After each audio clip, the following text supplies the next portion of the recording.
You're watching the Yes Network, the home of champions.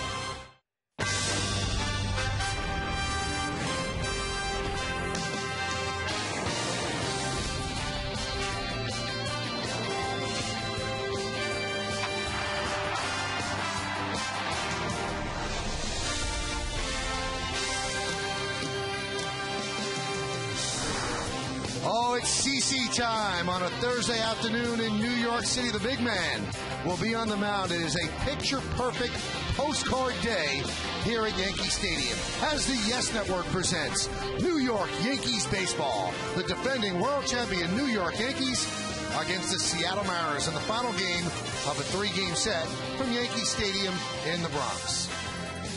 Hello, everybody, and welcome to Yankees baseball along with Al Leiter. I'm Michael Kay. The Yankees are in the position now of trying to salvage the final game of a three-game set. Why? Because they've run into great pitching. Cliff Lee and last night Felix Hernandez, they were great. You know, they're not only great for a Seattle Mariners team. These two guys are premier guys in baseball. You have a guy second in the American League in strikeouts in Felix Hernandez. You see his numbers, very dominant, 11 strikeouts. And then the first game of this series, third in the American League in ERA, Cliff Lee. Front-end guys, very tough for those Yankee hitters. Speaking of pitching, let's look at today's New York Lottery pitching matchup. It's Ryan Roland Smith going for the Mariners, 1-7, 6.18. CC Sabathia, he's been on a roll for the Yankees, 9-3, 3.49. His last start Friday against the Dodgers, Al, he was dealing. He really was. It started off a big series in L.A. on Friday night, as you say, Michael. You know, what I love about CC, I think he throttles it when he can. He's got the explosive fastball, great slider, 8 innings, only 1 run, 7 strikeouts, dominant. Here against Vincent Padilla, the opposing pitcher, ended up hitting him. And prior to that, Padilla hit Cano. As a pitcher, you recognize at times maybe there's something going on. You got to protect your team. But as you say, Michael, very dominant stuff all the way around. Nice start for CC. Also, very good June, 5-0. He's been unbelievable in that game. He really did step it up. Now, in terms of pitching at home, loves home cooking. Last 14 starts at the stadium, 10-0, 2.10. The opponent's hit under 200, and he's only allowed 5 home runs. But check it out. Almost a year ago to this day, July 2nd of 2009, the Mariners beat him. That's his last home loss. Yankees have not had that many losses this year. It's turned into a pennant race, though, in the American League East. Yankees, Red Sox, and the Rays. We'll go down to the field and talk about that race in just a moment on segment 2. Next.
Welcome to segment 2, everybody. We're moments away from the first pitch of the Yankees-Mariners, a rubber game of this three-game set. And the weather's so nice we decided to come out on the field. That's Al Leiter. I'm Michael Kay. Well, July 1st is usually a signpost during the season. Where are the teams? Well, the teams that you care about, the Yankees are in first place, the Red Sox are a game back in second, and the Tampa Bay Rays are 2 games behind the Yankees. So it's tightly scrunched up, Al. Obviously, Tampa got out to that early lead. Where do you think it stands right now? I think it's what everybody thought, really, Michael. As Tampa Bay started out early, they really made other teams, I think, look older. I mean, they got the athleticism. I think it's going to hold up, but I really think this. It's going to come down to the end. And finally, in a division, the last 19 games that the Yankees play, 13 of them will be against both Tampa Bay and the Red Sox. I think it's exciting. They're going to finish up the season wedged between Toronto Blue Jays, which hasn't been a pushover this year. I think it's exciting, but I think it's kind of playing out as everybody thought. And you know what's really interesting? If you look at the guy that might change pennant races, Cliff Lee, I would say that of those three teams in the East, none of them are going to acquire Cliff Lee because none of them really need a starter. You know what? I would say that would be true up until I think with the Red Sox. With Buckholz, who had a little hamstring. They don't know when Josh Beckett's coming back, so I would agree with that. Here it doesn't seem to fit. The starters have been great, certainly down in Tampa, but that would be, to me, the wild card. July 1st, it's going to be unbelievable. It looks like it's going to be a great race, and as Al said, a lot of them go head-to-head in September. When we come back, lineups, first pitch baseball, coming up next, right here on Yes.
On Yes is brought to you in part by the Vermont Department of Tourism.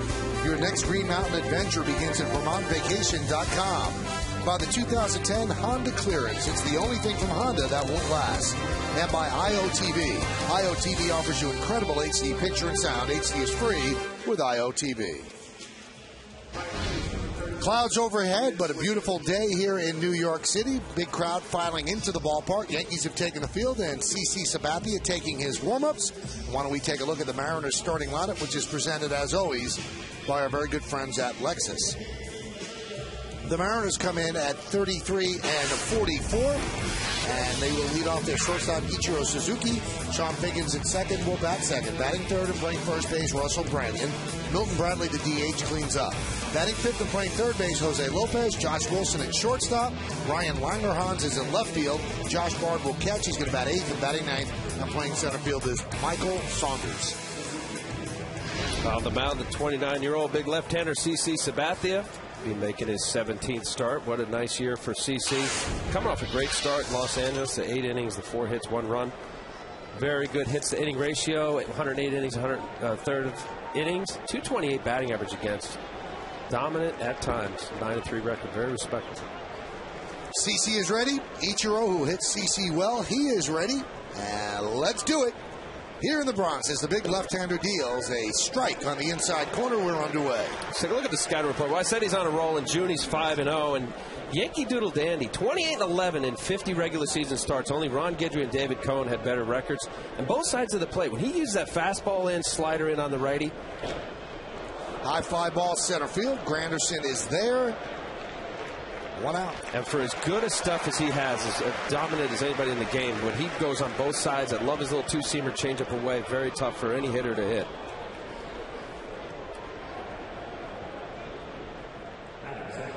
Here's Sean Figgins. Now, we also told you that CC has not lost a game here at the stadium since July 2nd of last year against Seattle. And at the new Yankee Stadium, overall 12-2, 2.98.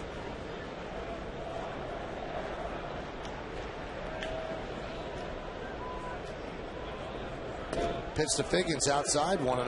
Yeah, but when you look at the numbers, and you mentioned them in the name of the Yankee greats, of Ron Guidry and what David Cohn did when he first came here, there's an atmosphere here, of course, it's different than no other place. And Yankee Stadium, New York City, certainly has thrived here. There's a strike.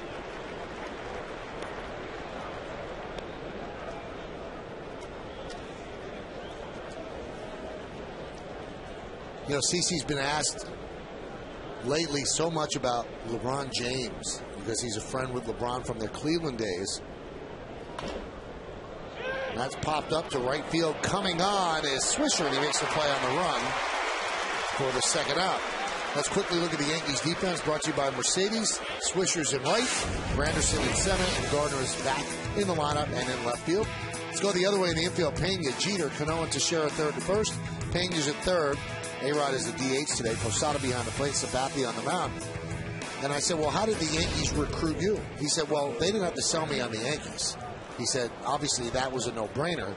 He said, what they sold me on was pretty much the city, and they showed the areas around the city where it'd be great to raise a family. He said, that was really it. They didn't have to come and convince me about how great the Yankees are. And he said, I don't think that on the LeBron situation that they really have to show him about the city. He knows about the city, and he likes that. He said they have to show him what they're going to be doing as a team. Boy, that is so right. There are so many players that come into New York that don't see anything but Manhattan. High fly ball, center field. And Granderson will make the play. A 7-pitch, 1-2-3 inning as Branyan is retired. So it's the Mariners nothing. And the Yankees coming to bat here on Yes.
Starting lineup, which is presented by Lexus. The captain, the shortstop, Derek Jeter, getting out of a bad month of June. He leads off, batting second and playing right. Nick Swisher, Mark Teixeira's at first. Alex Rodriguez cleans up and DHs. Robinson Cano, the second baseman, bats fifth, batting sixth and catching. Jorge Posada. Curtis Granderson in center field will bat seventh. Batting eighth and playing left field, Brett Gardner. And Ramiro Pena at third base will bat ninth. The young left-handed pitcher Ryan Roland Smith, 27 years old, been around a little bit. Be his 17th game, 14th start. Here's a guy that may be pitching for a spot in the rotation. Eric Bedard, talk about him coming back to see the high ERA, 1-7 record. Certainly not a good season so far. Let's take a look at the scouting report. No road worry. 0-7 with a 7.11 ERA and 11 starts. Mr. Sunshine, much better in the daytime, 1-1 with a 3.55 as opposed to nighttime, 0-6 with a 7.78 ERA. And down under, he's from Sydney, Australia. He's a big surfer. His nickname is Sand Hill Warrior. His older sister's a professional surfer. And he just talks about how much pride he's taken as a guy that's made it to the big leagues as an Australian. Wow, that was some really in-depth scouting report. Rihanna, his older sister, professional surfer. Here's Derek Jeter. Pitches low. Now, Al, you were talking about the point about most guys don't know about New York. You know, I've played with guys, Michael, believe it, why not, that wouldn't leave the hotel in Midtown. Most of the teams, stay at a hotel nearby. That's off the foot of Ryan Roland Smith, and Derek Jeter has an infield hit. And obviously, growing up in this area, there's such beauty in the suburbs, but it does take a player who really doesn't explore outside of Manhattan to come and see, all the different suburban aspects of what goes on in New York City and the nearby surrounding towns. And I think a lot of guys are impressed with that when they do come and they explore outside of the island. Got him on the bottom of the left foot. Actually, the bottom of the foot. Very odd. Slowed it down, but no chance there for Josh Wilson. So Jeter's on base, and here's Swisher. That's Jeter's 21st infield hit. By the way, Jeter is glad to be out of June. He had 243 in June, 25 for 103. And that's his second lowest average since the 172 in April of 2004. So a subpar month for Derek, who ended up at 283 at the end of June.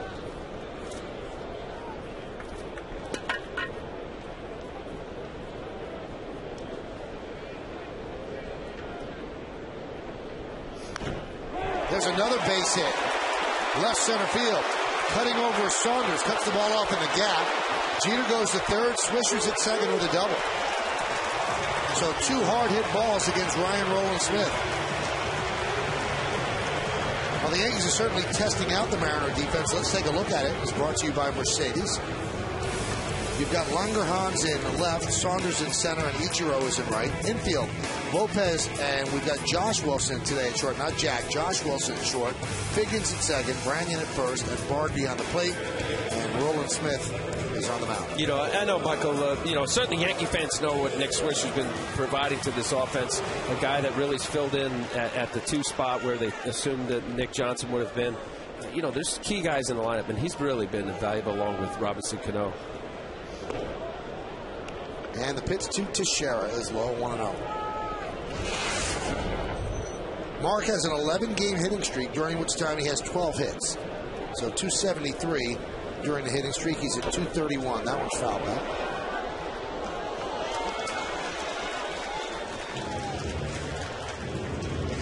Those are the numbers I just mentioned. And 3 home runs during the hitting streak. Yankees trying to avoid their first sweep in a 3-game set since July 10th, 11th, and 12th in Anaheim last year. Slow roller to Josh Wilson. That's going to score Jeter. The throw to first. Yankees lead 1-0. Not the perfect ground out, because the perfect ground out would have been to the right side, so that Swisher would have gone to third. Yeah, well, with the infield back, it still produces a run because of it, but I think, obviously a different pitcher today with Ryan Rowland-Smith. It was hard for the Yankees to get anything going other than Nick Swisher off of Cliff Lee in the first night. But this is the kind of thing where you can produce a run early, put up a crooked number or 2 early in the game, apply some pressure to the opposing team's offense. Well, the Yankees have scored first, and they are 30-7 this year when they score first. Month of June for the Yankees, 16-10. But of some concern is their batting average during the month, 245. And they're a better hitting team than that. Their on-base percentage was pedestrian as well at 333. Then you look at the Red Sox. They were 18-9 in June, and they hit 298. So they are hitting better than the Yankees. That's what the Yankees have done in the first 3 months, all winning months, continuing to build. 1-1. Foul back 1-2. It's still about scoring runs, Michael, as you know, and they're second to the Red Sox. Yes, there are moments where, the middle lineups, we've talked enough about Teixeira. Alex Rodriguez really hasn't had the year that he's had in the past. I think they have enough offensively, and really it comes back to the starting pitcher. When you have guys that have been doing what those 5 pitchers have been doing, basically, has been holding them in the game. Unlike a Seattle lineup, and it didn't show during the series because they hit the ball well, but they also have a nice starting rotation, 3rd in the American League. We saw a couple of the best pitchers in the American League in this series. And you have to have the balance, of course, of quality starting pitcher will keep any team in any game.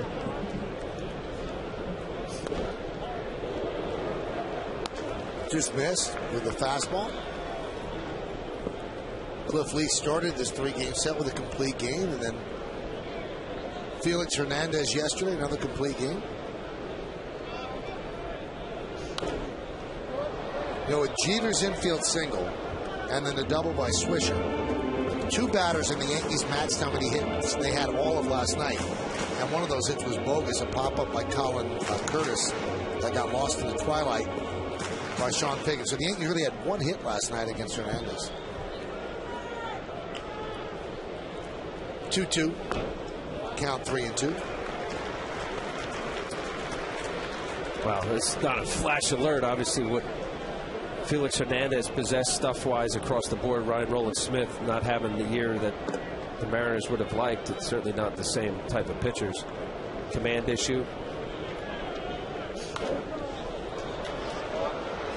And stuff. I talked to Rick Adair. You know, every pitcher kind of have to know who you are. And some pitchers, I think Ryan Rowland-Smith in a position in his career, 27 years old, you have to know the stuff that you possess. And sometimes Ryan Rowland-Smith will end up overthrowing and be more of a thrower than realizing pitching, keeping the ball down. Swing and a miss. So we got A-Rod to chase a pitch out of the zone for the second out. Let's look at the game time weather conditions presented by Bigelow Tea. 73 degrees, 25% humidity. Wind is 11 miles per hour. And the forecast is partly cloudy, high in the mid-70s. We'll take that. Weather's been great. Beautiful. Absolutely beautiful. It's supposed to be very nice weather for the July 4th weekend, which unofficially will begin tomorrow and wrap around through Monday on July 5th. Here's Robinson Cano leading the major leagues with a .353 batting average, leading American League second baseman in the All-Star voting. And All-Star voting ends today. Pitch is high. Why don't we take a look at the scouting report on Cano, brought to you by Home Depot. Well, I said calendar year, most hits in Major League Baseball for this past year, 219. Ichiro's in this game, 218. And also Derek Jeter was third. Mr. Consistency across the board. You see leading American League in hitting. His average has been fantastic. And taking the fifth, everybody has waited for Cano to be the guy, the protection for Alex Rodriguez and Teixeira, and he was batting in the lower part of the lineup. They just knew that he was this type of player. He's embraced it, and certainly so far he's been very good for this Yankee offense and across the board in Major League Baseball.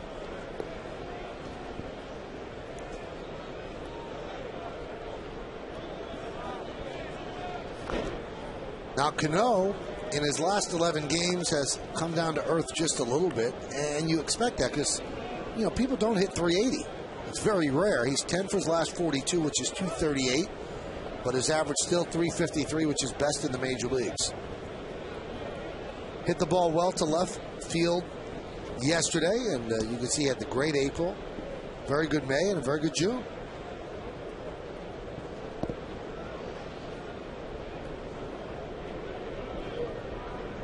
The 1-2. That one's kicked away by Bard, but he finds it. Well, I think there's certain things when you look at Robinson Cano, and early in his career, like any young hitter, they're impatient, don't like to walk, will shoot out of the bat by swinging at the first couple pitches. Just watching his comfort level is there, as it should be. The year that he's having, MVP type year, takes a lot of the tough pitches that a pitcher will make off the plate. I'd look at that home run that he hit on Sunday night against George Sherrill, going the other way. Pitches like that where, you eventually see a hitter where they're very comfortable and know their zone. Kevin Long, a very good hitting coach, been able to work with not only Cano, but all these guys extensively.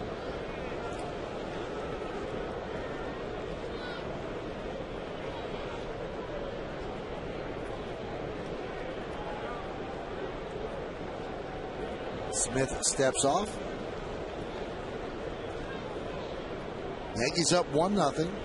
Infield single by Jeter, a double by Swisher, a ground out by Teixeira. The 3-2. And that is looped into shallow center. It's going to be a tough play and a great play by Wilson to take a base hit and an RBI away from Robinson Cano. Josh Wilson ranging far into short center and an over-the-shoulder play as we end the first with the Yankees up 1-0.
A. The Yankees lead 1-0 after 1. Let's take a look at this play on the Coors Light freeze cam. Over the shoulder, waiting, freeze it. And a first down, too. He stayed in bounds out. That was fantastic. Watch it from here. It had enough hang time and thought maybe it would just been in between the center fielder and Wilson. He went all out. What a great play. That was on a dead sprint. Nice play. I think the shortstop that's best at that play is Jeter. The over-the-shoulder play. He ranges far into the outfield. But that was just extraordinary how much ground he covered. And there wasn't much hang time in the pop-up. Here's Milton Bradley. That one is lined into left center field. It's going to be trouble. Giving chase is Granderson. He can't get there, and it bounces into the Mariner bullpen. So Bradley, who actually went out on Monday night with CC Sabathia and Cliff Lee, and Lee and, Sabathia picked up the tab. Bradley pays him back with a double. Well, I'll tell you what, Bradley has been struggling like many of these Mariner hitters, but he's had a nice series here. He had a home run off Vasquez at his first at-bat yesterday, pulling his hands in on a little, looked like CC took a little off on a slider, more of a breaking ball speed. Splitting the uprights, getting a ground rule double. Here's Lopez. Lopez carries a 13-game hitting streak into this one. 17 for 52 during the streak. And getting the average up to respectability, 244 now. Grounded to first. Nice piece of hitting. He moves the runner over to third. Teixeira touches up for the first out. IOTV offers you incredible HD picture and sound. HD is free with IOTV, the official HD service provider of Yankees baseball on Yes.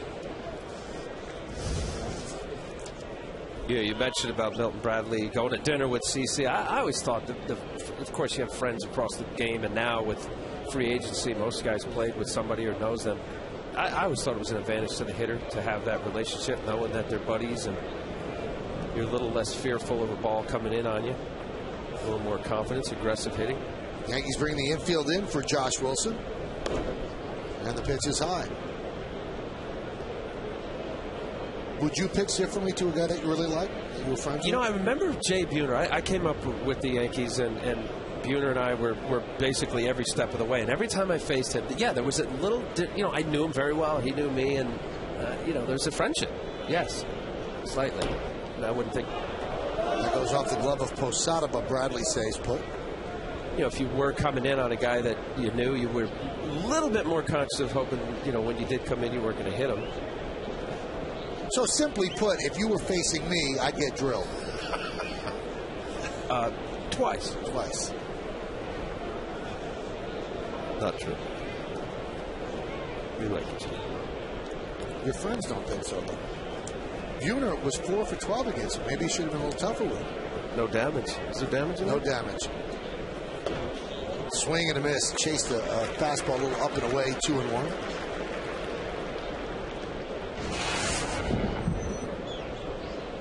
That's where, as a pitcher, CC knows the infield's in. On average, Major League Baseball batting averages go up about 100 points.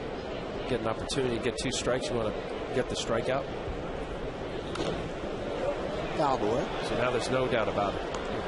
Any kind of hard grounder, obviously, if it's not directly to the infield, you have a base hit.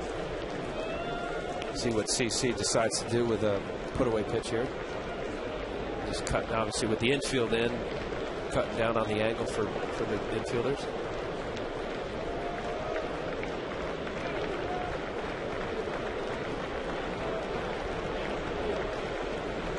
The 2-2. Right off the end of the bat.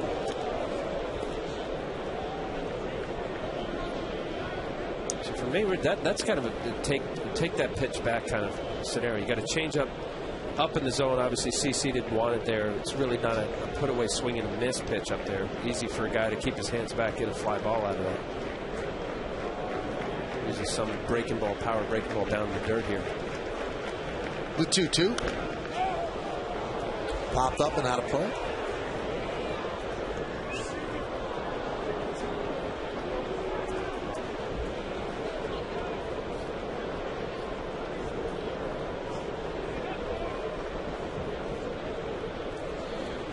Sabathia had a great June, 5-0 with a 2.19 ERA.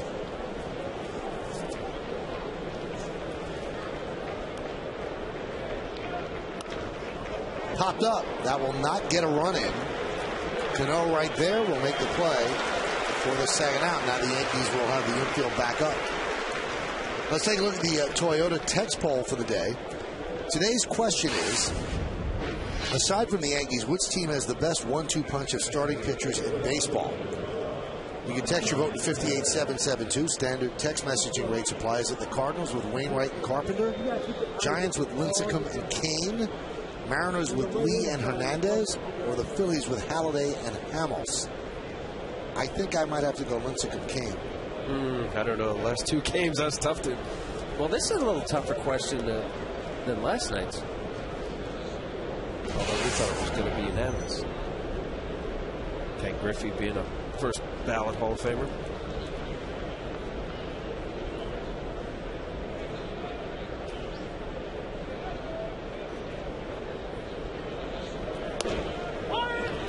And there's a strike to Langerhans. Now, Langerhans is a late addition into the lineup.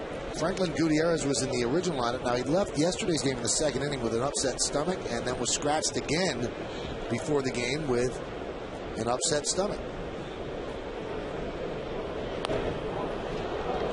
I think that might have been wishful thinking for Don Wakamatsu, the manager. Gutierrez's lifetime against CC is 444, 4 for 9 with a home run. Sometimes managers will write that lineup out before you guys even get there. Well, he's probably thinking an upset stomach is not going to keep him on the bench if he knows he does well against this guy. There must be some upset stomach.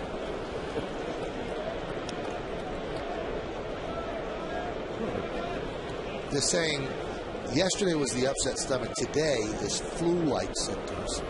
So that could knock a guy out for a few days. Now, this is a stat that's unusual because CC's such a good pitcher. Opponents are 14 for 44. That's 318 with 2 outs and runners in scoring position. The 3-1. 3-2. Good fastball. 95 miles an hour. Yeah, so far, CC hitting that 94, 95 mark. Just here it is. Hit it to Langerhans. Behind it. By you.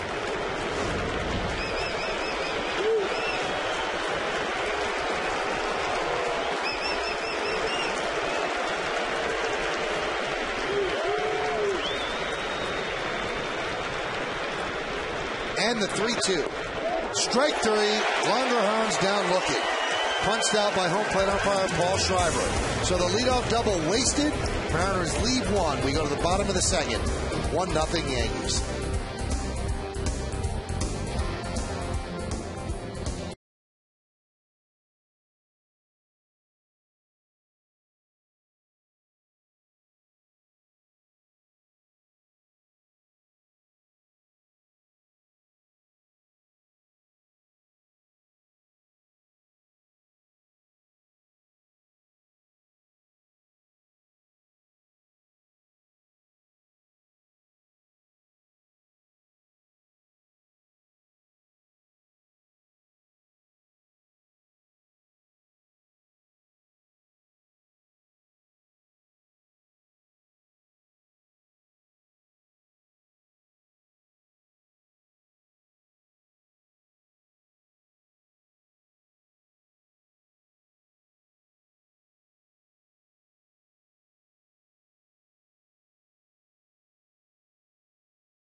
The journey 3 day games coming up Friday, Saturday, and Sunday on the July 4th weekend, all against the Toronto Blue Jays. All of those games on Yes. And then the Yankees head to the West Coast. 3 games in Oakland, all at night.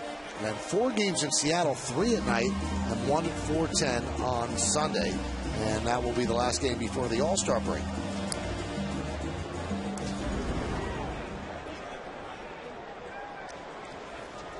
One nothing. The Yankees lead. A run in the first inning on a ground ball by Teixeira with a runner at third, that being Jeter, scoring. And that's where we stand right now. Here is Posada. Jorge 3 for his last 16. Fouls that one off in front of the plate. Mariners looking for a sweep of the Yankees. Mariners playing better baseball, but still 11 games under 500. They got off to a dreadful start, and they're just trying to dig out of a hole. Slow roller to short. Wilson to Branyan, and there's one away. But it really shows you, Michael, what kind of starting pitcher could really make a team look like a championship team. What Cliff Lee and Felix Hernandez did last night, and obviously they were getting some offense here. I mean, their offensive numbers across the board are pretty much last or second to last in the American League. But that's where I think there's a glimmer of hope with the what-if scenario of everyone has automatically Cliff Lee being traded. I don't know. You know, I talked to Jack Zarensky, the general manager for the Mariners, posed the question, said, you know, if you go 20-8 for the month, and you guys make up 6-7 games, you know, are you in it? Are you a buyer? You selling? And you know, he's all about, you know, winning today, and we'll see what happens tomorrow. What's interesting about that, Al, is the sooner you trade him, I think the better deal you get, because you're giving the team that gets Lee more starts by him. And if you're going to wait till the end of July to see if you're still in it, I think that the haul that you're going to receive is going to be a little bit less. So they've got to weigh that. And maybe they can look at it this way: we get back Bedard, get rid of Lee. Well, we still have 2 number 1 type starters, but I don't know how close they are to getting Bedard back. And I think the hole that they dug, there's plenty of people that thought that they would compete with the Angels right at the top, and Rangers are now in first place. I don't know how many people think that the A's are going to hold up. Line down the right field line and foul. But I think that really they were an exciting story in baseball to have lost over 101 games 2 years ago, went over 500 last year. Don Wakamatsu did a nice job, you know, helping turn around this team. You got an aggressive general manager that's not afraid to make a move. And they did. They went out. Their mindset was pitching and defense, obviously with the trade of Cliff Lee, bringing in Sean Figgins, an on-base percentage guy. Grounded to Figgins. And Granderson's out.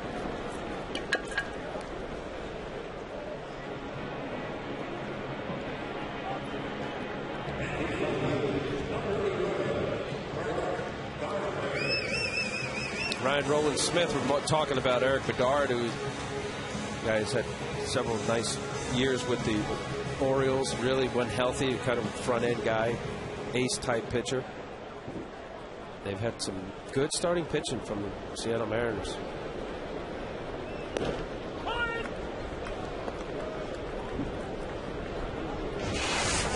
Doug Fister, the 3-starter. Jason Vargas really has found himself in Seattle.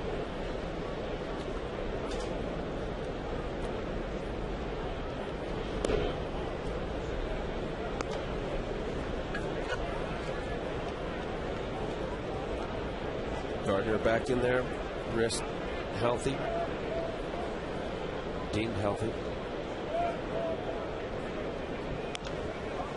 Foul back here.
Blimpie, America's sub shop.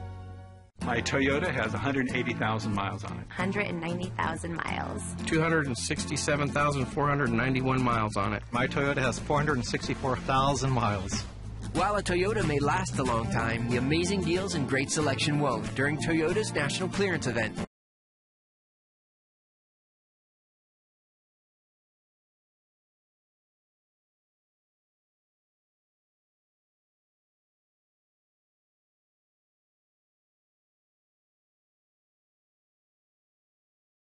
Out of Fort Dix, New Jersey, presented the colors during the national anthem. They are here at the game as the Yankees donated 400 tickets to them. So welcome to the 77th Sustainment Brigade based out of Fort Dix. So they're all enjoying the game, and we welcome them to the ballpark. Down there, my neck of the woods, Michael.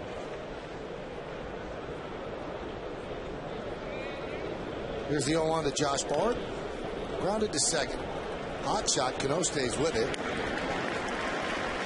One out. Well, here in the third inning, it's time for us to talk to our very own Kimberly Jones. And Kimberly, I know that you have been closely following the A.J. Burnett situation. He had a terrible June, and he has been reunited with Dave Eiland, who missed 25 days for personal issues. What is this combo working on right now?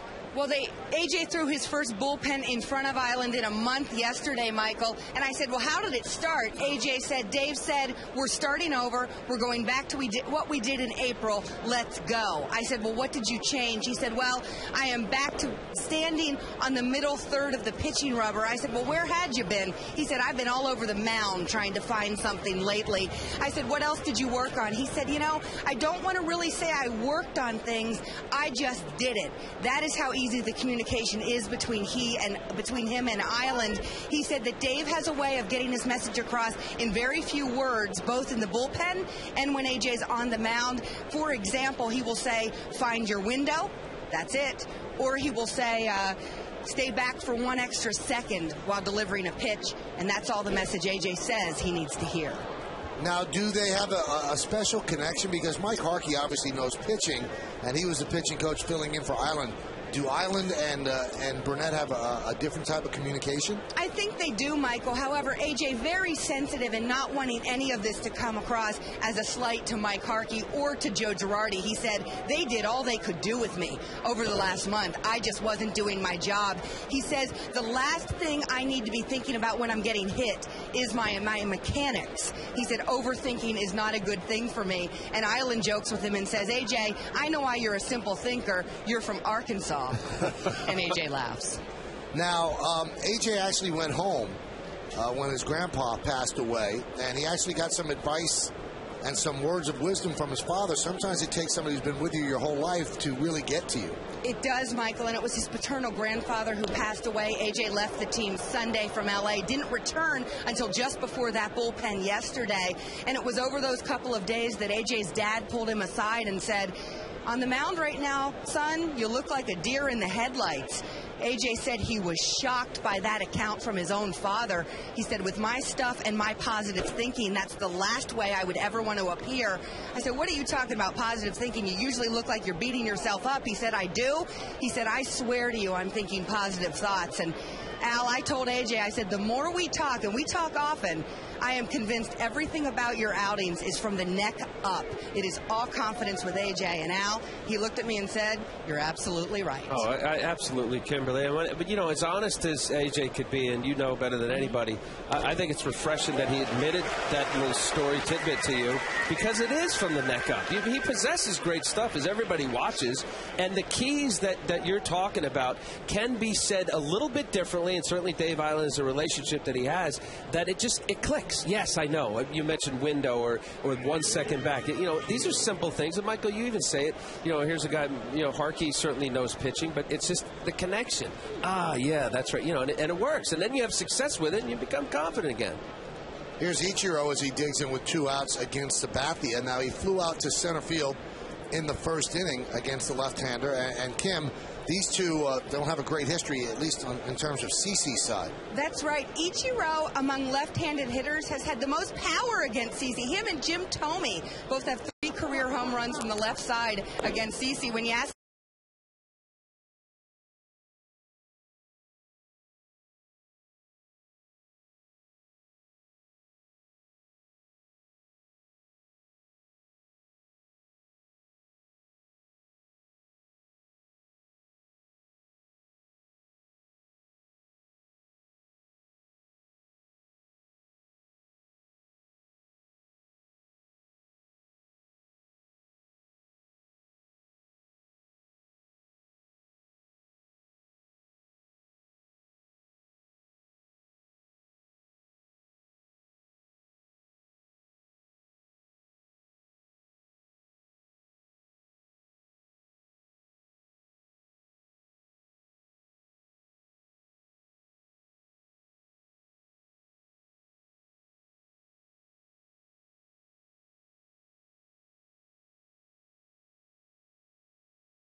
Toronto coverage starts at noon with batting practice today for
That's why watching CC today, I think what I marvel about CC is that he's not just the guy that throws 95 or better from the left side. He's got a changeup, he two-seams it, he's got a little cutter, he changes speeds. AJ hasn't done that consistently in his career because he hasn't had to do it.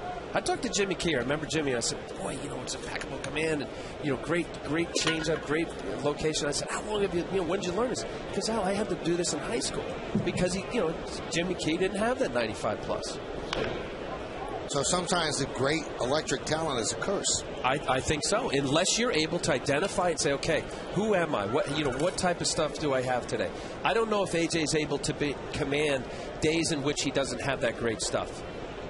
To where do I go? That's why that changeup is so valuable. So, but again, that brings it to the age again. At 33, don't you think he should have figured out a third pitch? You got to believe it. You have to trust it, and I don't believe he trusts it. He doesn't trust the days when his fastball's off, command off, his curveball's not for called strikes.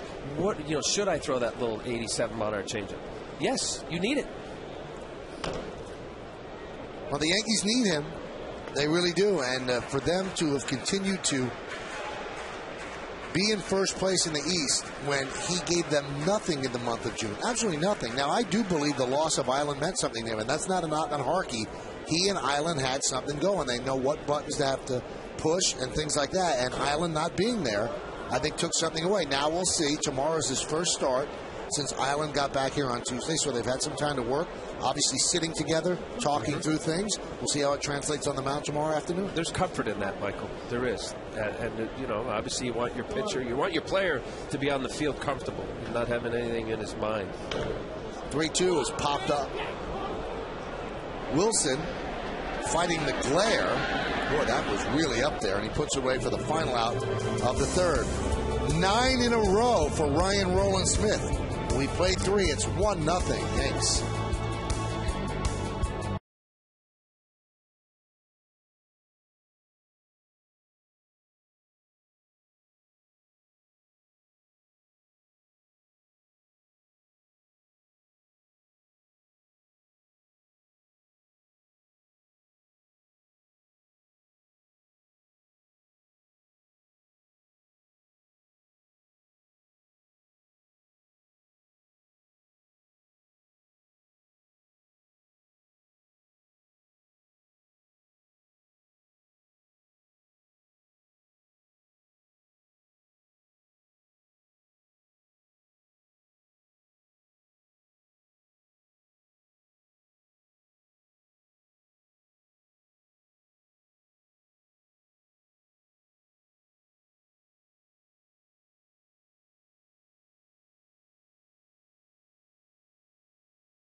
currently leads the American League in hits.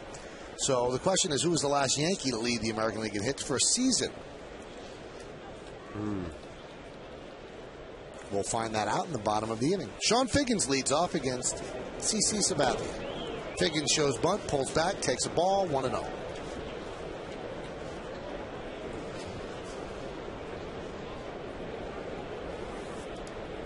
Figgins with a pretty good history against Sabathia, 313 lifetime with 1 home run coming into today's game.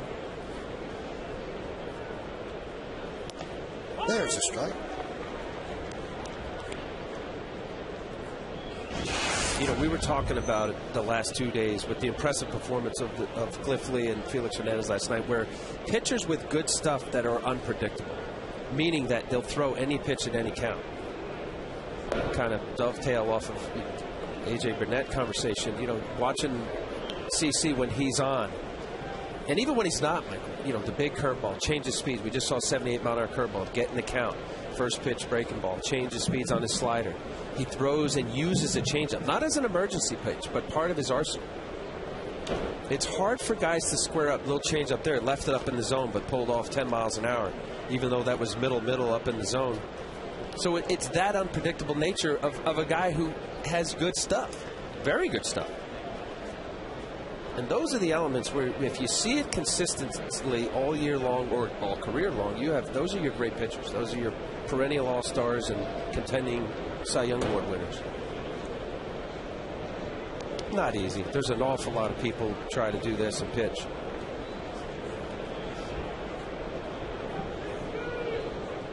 Bantering back and forth about pitching. What a career Andy Pettit's had. You know, we interviewed Andy Pettitte yesterday, Al. There's a ground ball to second for center stage that you'll see sometime in July. And he had a point that I'm sure that you would really agree with. In '99, got off to a terrible start, and the Yankees almost traded him to the Philadelphia Phillies for 4 prospects. And I said, well, why'd you get, because he finished the season at the trade deadline 6-1. I said, why'd you get off to such a bad start? He goes, you know what? This isn't easy. He goes, it's really hard out there. He goes, and for the first half of the season, I just stunk. There was no reasons and no excuses. He said, there's a lot of things that have to go right for you to do well on the mound. He said, there are some guys that make it look easy, but for most guys, it's a hard thing to do. And I think that all of us should look at it that way. That's not easy to be on the mound and throw that ball and get people out. All you have to do, Michael, is go to every Little League field in this country and now world and see how many kids are playing baseball. Little League Baseball of America, there's 5 million kids that are playing Little League right now. And just take that little cone and keep making it smaller and smaller as you get to the higher levels in college, or if you're lucky enough to get drafted in high school. And then you get in pro ball, and then that little siphon goes down even more. Absolutely. And certainly never want to profess it, because I'm just about as inconsistent as anybody who pitched. Had some moments, but it is not easy. They are not robots.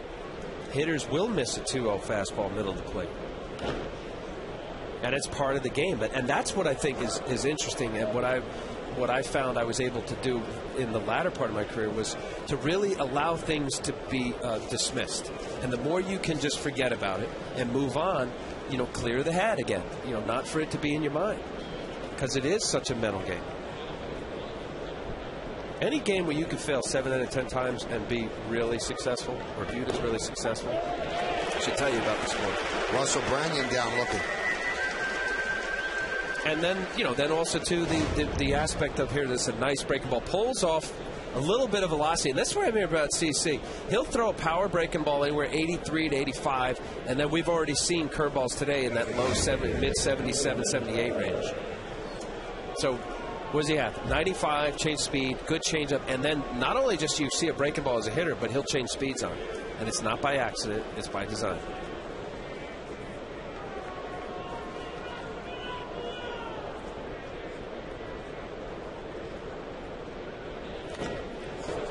Milton Bradley again scalds one to right field this time, picks up a hit. So the only 2 hits against Sabathia by Milton Bradley, a double in the second, and then that single with 2 outs here in the 4th.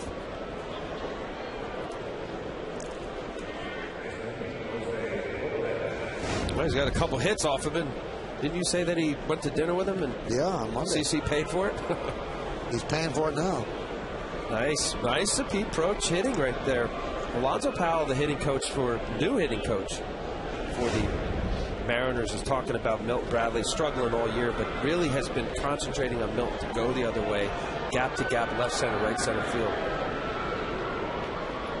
And so far, the Yankees have not been able to get him out consistently. 5 for 10 in this series. They also had that home run yesterday.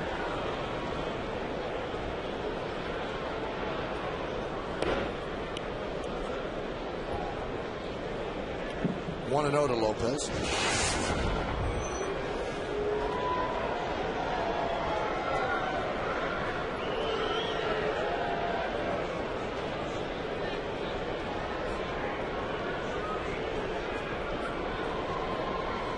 The 1-0. There's that changeup. Very nice. Pulls the trigger on it. Takes it. You try to get about 12-mile-an-hour separation between your fastball. Just looks just like a fastball. That's the importance of it, to maintain good arm speed for the pitcher.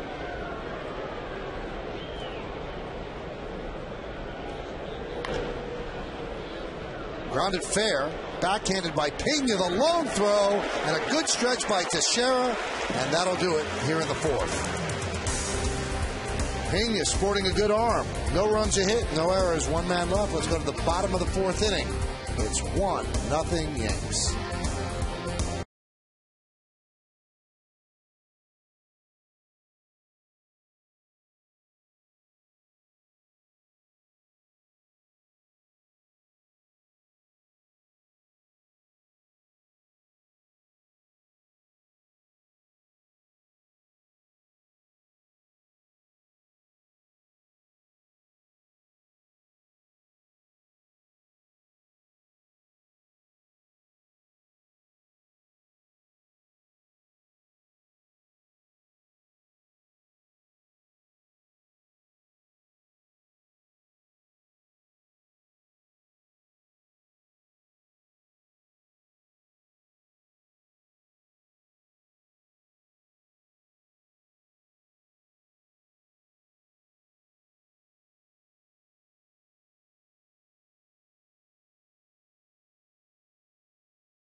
Smokers quit line quiz, that's the question. And we'll get the answer after this pitch.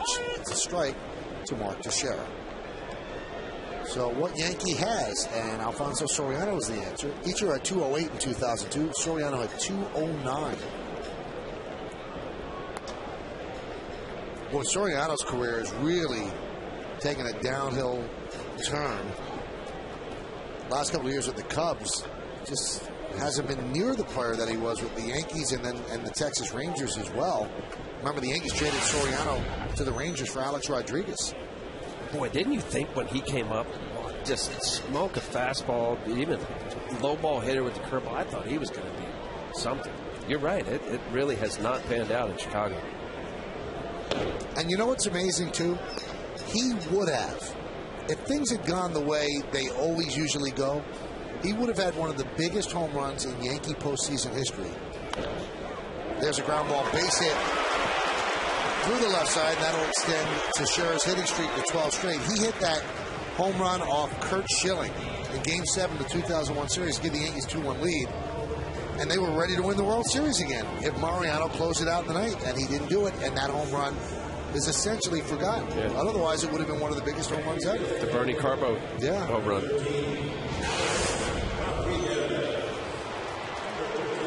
Last year with the Cubs, Soriano 241 with 20 home runs. Wow. This year, 279 with 13 home runs, which isn't awful. And here's a guy he was traded for, Alex Rodriguez.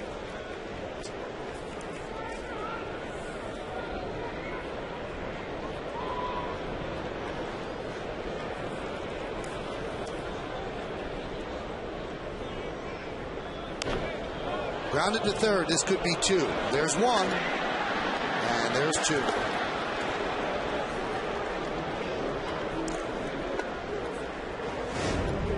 Hot smash. Jose Lopez quickly coming up. Strong, accurate throw over to Figgins. Figgins having enough time getting out of the way. Teixeira aggressively sliding into second base as he should. Hit it right on the screws, just right at Lopez.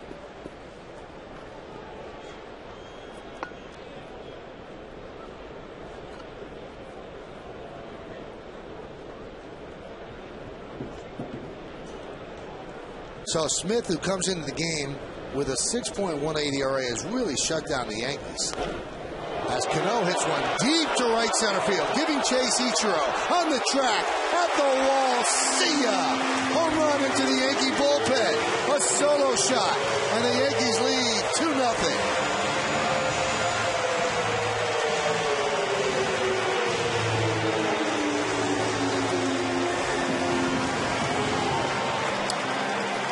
Well, up until that point right there, a little hanging slider from Smith. Watch this ball up in the zone.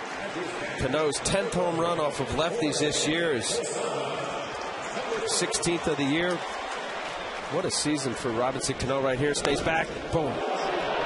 Gets that ball up in the sky here. Strong. Hits the Posadas outside.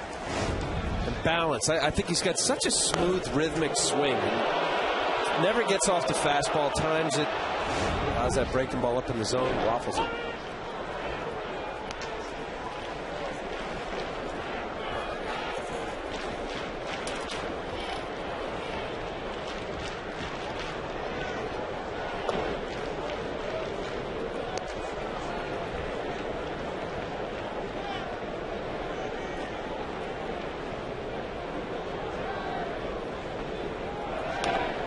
Rip foul.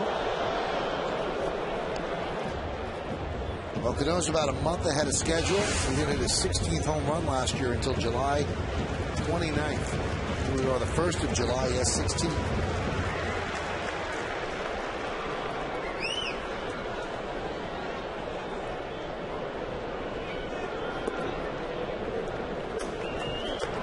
Are you experiencing the same thing as I am? I know there's this intoxicating smell of grilled onions wafting up to the booth. I don't know where it's coming from, and it's going to be trouble if it remains that way as Posada works a walk. So you don't like onions? I love them. I love onions. Why is that a problem? Because who wants to smell something that you can't have? It's good for the senses. Okay. Yeah, it does smell. It smells good, right? Mm-hmm. Where's Paul? You have a load of onion rings right now.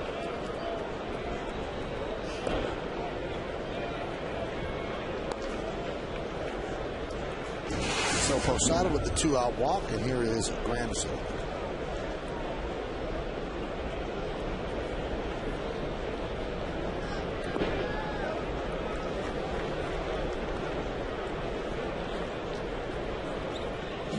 Trip from Josh Bard, watching him, his pitcher maybe start nibbling a little bit, being a little careful.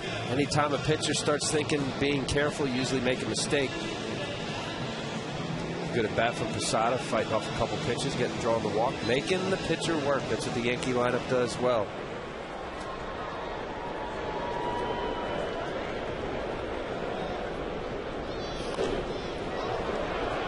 Popped up, shallow left center.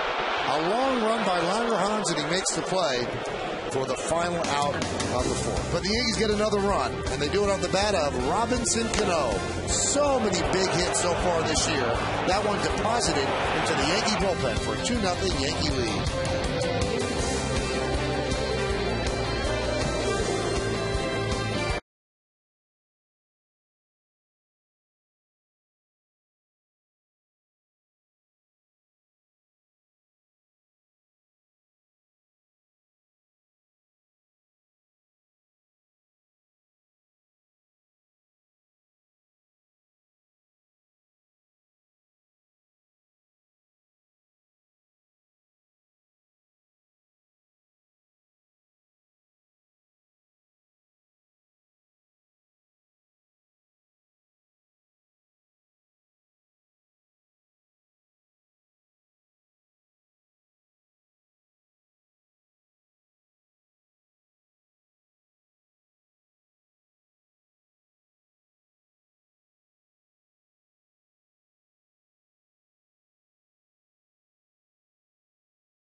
Thank you, Bob. We'll hear from Bob a little bit later on. Then in the postgame with Jack Curry and Kimberly Jones, we go to the 5th inning. It's 2-0 Yankees. You know, I'm thinking about Bob, right? Yeah. He's only got one game to monitor being played, and this one. You know that he and Curry sitting there playing Parcheesi. They probably have the board out, you know, the dice, the whole thing. That's what they're doing. I think they play chess. I don't think so. How about that, Matt Laporta? Russell Branyan gets traded recently to the Mariners, opens up the spot for the young, talented player. And if you really want to tie it together, they got Matt Laporta for CC Sabathia. That was the main cog that they got back from the Brewers, and he's never really panned out yet. Maybe he's going to reach his potential now. That's a fly ball to left field. And Josh Wilson is retired on a fly ball to Gardner.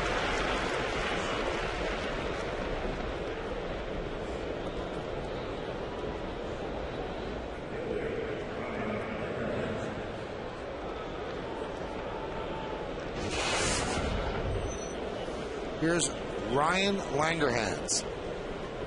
Struck out looking in the 2nd inning.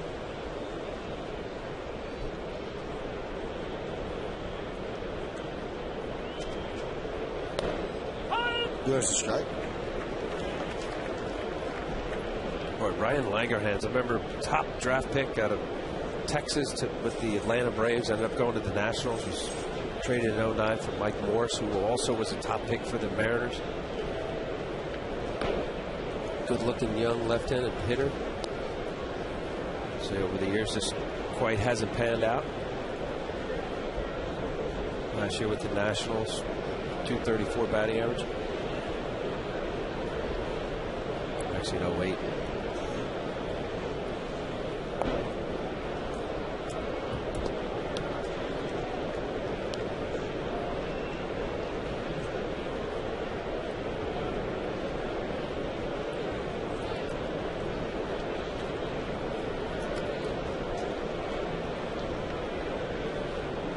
Two 2-0 Yankees. As Sabathia deals the 2-1. How about this stat? Sabathia's had a really good career. And he has never, except for one other time, won double figures before the All-Star break. And the only other time he did that was in 2007 when he was 12-3. Now he's got a couple more starts before the All-Star break, but this could be his 10th win if he completes it. So trying to do something that he's only done once before. Well, you know, and so many innings as well. He's a workhorse, and I think a guy that slowly gets into the season playing in Cleveland. Certainly April is a cold part of this country, and a guy who really comes down the stretch. And, you know, your money pitchers to me are obviously your August, September pitchers. Just past the diving Cano in the right field, a base hit. Ball out. We've been waiting for it. A look at today's Toyota text poll again. And the question was, aside from the Yankees, which team has the best 1-2 punch of starting pitchers in baseball? You've been voting at 58-772. Here's how you voted. 35% think it's Lee and Hernandez. 28% the Cardinals. 17% the Giants. That's last in the field. That, I don't think that Halladay and Hamels is better than Lincecum and Kane. I agree with what we saw, especially with Cliff Lee. Runner goes. Just a huge jump, no throw, a stolen base for Langerhans. And it's also, you have a lefty-righty front-end tandem as a 1A.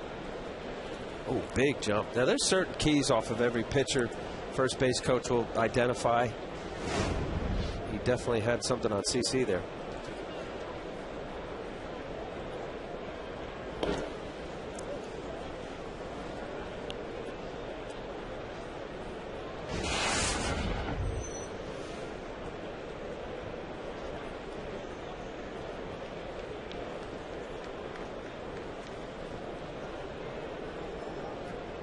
Bard grounded to second. That was in the third.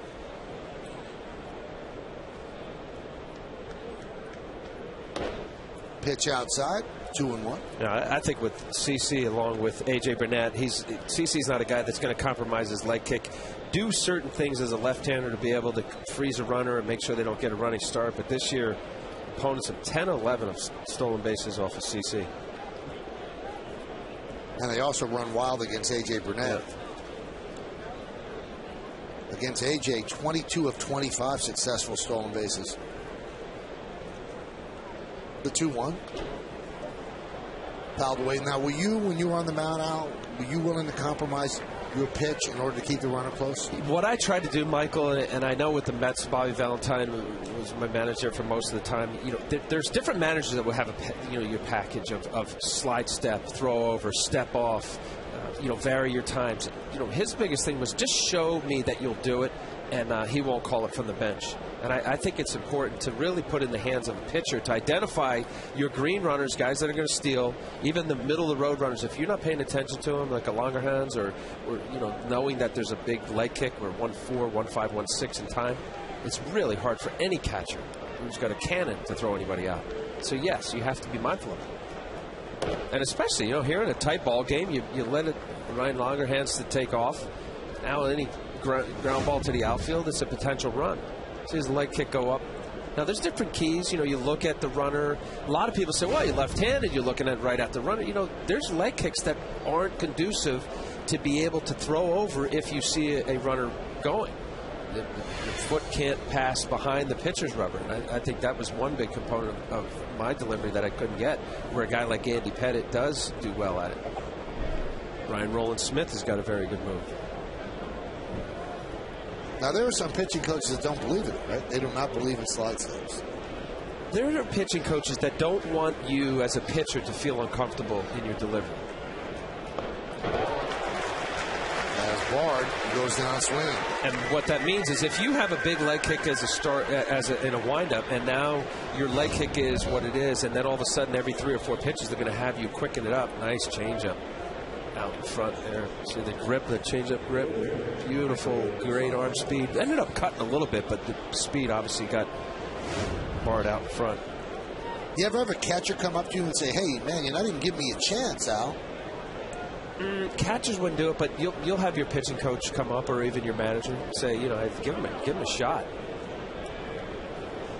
That's just another element for there are some pitchers that are dominant. I guess they don't worry about it as much. But I was conscious of it, and trying to keep that runner at first as best you could. Certainly not run at will. A lot of the old-time pitchers, I've heard stories where they would say, let him steal. If I get the guy out of the plate, it doesn't matter if they steal. Well, that simplifies things. Yeah. Well, and also, too, depends on how many outs and what the circumstance in the game, score, and everything else. It's a different style, too, Michael. This is a 3-run homer kind of scenario, especially in America.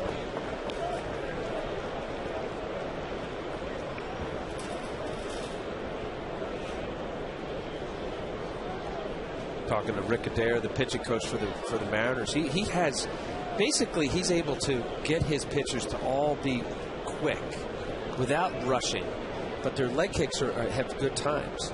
So it's a consistency with the amount of time that it takes for them to throw home plate. Line right at Teixeira, and Saunders is out. No runs are hit, no errors, and 1 man left on base. At the end of 4.5, we are halfway through. The Yankees are up by 2 right here on Yes.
Let's take a look at some of the leather exhibited by Seattle today. Boy, and it's been very, very good. First inning, Josh Wilson on an all-out sprint. Then here in left field, Ryan Langerhans, great outstretched reach.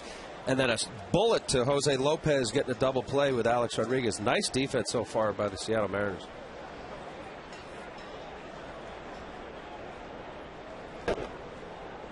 Brett Gardner leads off.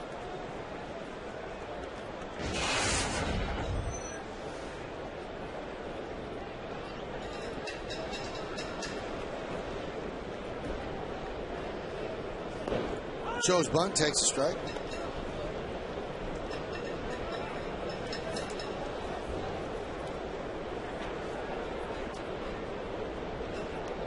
Roland Smith is defying all of the numbers coming into this game. His last 11 road starts, 0-7, 7.11.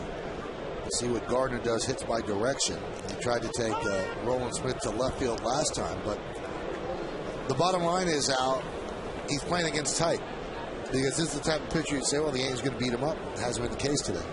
Well, I think that's what any fan of baseball would have said.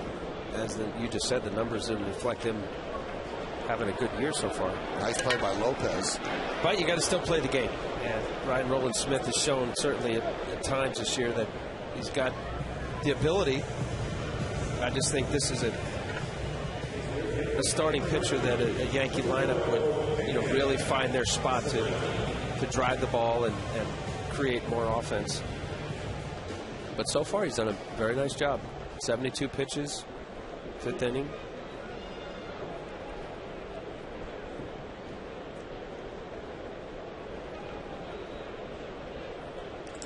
Here's Pena. Pitch is high.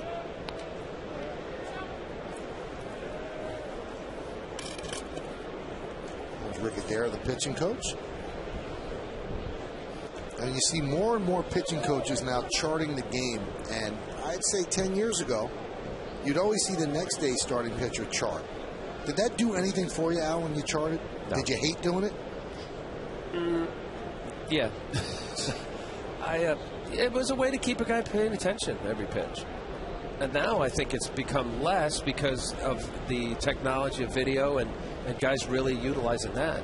It wasn't not too long ago where guys didn't have that access to all the video footage and really enable them to have such a better understanding of hitters' strengths and weaknesses and scout reports and all that. So once every 5 days, though, it must have been hell for you because you like to talk. I mean, you just have to shut it down and pay attention. You still talk. It was hard charting from the dugout. Actually, if you charted, you were allowed to stay inside and chart from above us. Yeah. You can't tell whether a pitch was a changeup or slider sometimes from the side. Had a little dip. Now with all the scoreboards, they're pretty accurate with the pitch type and velocity. Strike 3, Pena down looking, and he thought he had worked a walk. Just looking at Ryan Roland Smith and Rick Adair. Rick Adair was talking about how when you have a guy, we talked earlier, Michael, down in the zone, looked a little low. You had Josh Bart pulling the glove up. Watch Josh pull the glove up a little. That looked below the knee. I think they got a call there. Certainly had plate coverage. The only one that matters, Paul Schreiber, the home plate umpire, is to know thyself. Know the pitcher that you are and try not to be something you're not. And Ryan Roland Smith is a guy that does at times possess a good fastball, certainly a few years ago. And here, so far he looks very comfortable using his pitches. And other than, I guess you'd call it a mistake, the first pitch to Cano on the solo home run, he's really handled these Yankee hitters.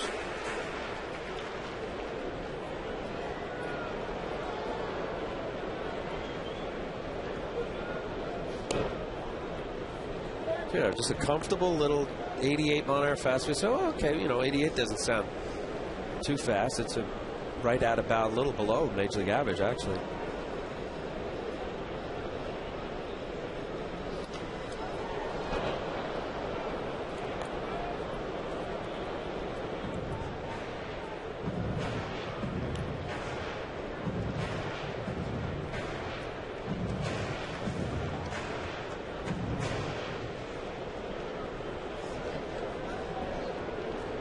not that a pitcher like Ryan Rowland-Smith thinks about anything other than making pitches, but there is the chance of Eric Bedard coming off the DL, which will be a decision to be made, and Doug Fister has done a nice job along with Jason Vargas. Isn't that nice? Artist. What is she sketching? It's a profile. Somebody's head.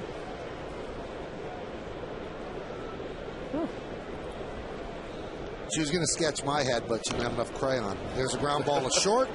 Wilson's there. And a 1-2-3 inning for Ryan Rowland-Smith as the Yankees go down in order. We go to the sixth. Yankees lead this one 2-0 here on Yes.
On 2-0, 4 hits against Ryan Rowland-Smith, and the Mariners have had 3 hits off CC Sabathia. Top of the order, Ichiro Suzuki against the Yankee lefty. Grounded foul. Well, you look at CC Sabathia's record the last couple of years from June 15th on, and I believe he's 29-8. And I asked him yesterday, I said, well, why? He goes, I really don't know.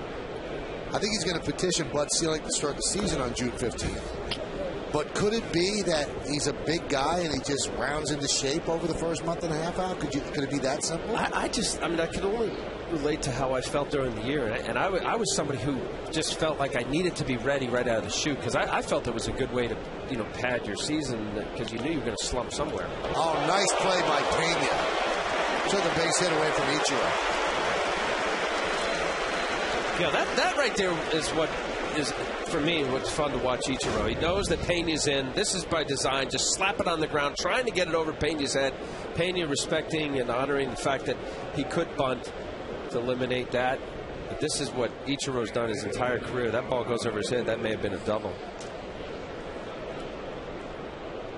Good positioning. CC appreciates it. I just think it depends on the player, and I think CC is a guy, obviously the numbers show it, that he's a guy that as the season goes into it, he rolls into his sweet spot. And then it's look out.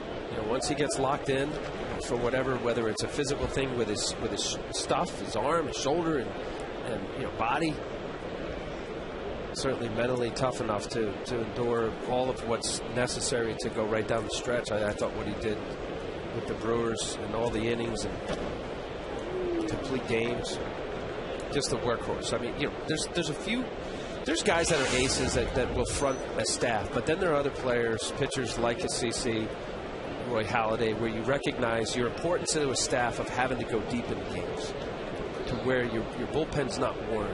They know, okay, CC's pitching today, great. This could be a complete game or 8 innings. Lined right at Cano. Figgins retired. Yeah, you'll see ace-like numbers with some guys, but the innings don't reflect it. Yes, that's great to have a guy who wins 20 games or 18 games, low ERA, but to go deeper in the game, it really says a lot about a guy understanding the role on a rotation 1 through 5. Now, I always feel awkward, Al, as Russell Branyan digs in, saying, well, somebody's worth this amount of money. I mean, the amount of money that players make, it seems like monopoly money to most of us. We can't even comprehend. But that being said, CC Sabathia got paid a lot of money as a free agent, and if a ball player could be worth that kind of money, he's worth that kind of money. That is so important for a team to have. A guy who's going to eat up innings, win big games, step up, come up big in the big moments, and that's what they got in Sabathia. And that's why when he hit the free agent market, there was such a frenzy, and he was going to be able to command whatever he wanted, because you just don't get pitchers like that on the free agent market at the age of 28. You're right. And when I look at the Yankees the last few years, when they had the drought of not going to the World Series or winning a World Series, they didn't really have the front-end guy that's put away stuff, that's strikeout stuff.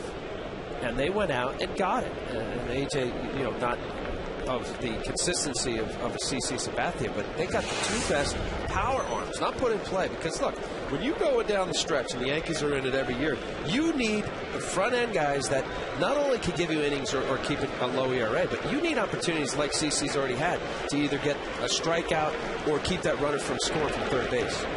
High fly ball, shallow right. Swisher is there. Makes the play in a 10-pitch, 1-2-3 inning for Sabathia. Let's go to the bottom of the 6th. Yankees are up in this one, 2-0.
The Sub Shop and by Acura. Acura Advance.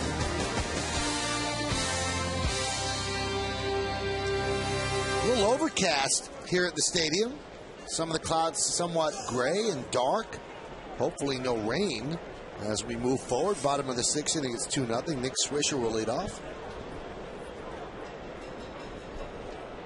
It's good. It cooled it off a little bit. It is a little cool today. Nice. In stark contrast to the Yankees' visit to Phoenix, where it was about 109 every day. But it was a dry heat. Right. I always get a kick out of that dry heat. Oh, like putting your head in an oven. That's a dry heat, too.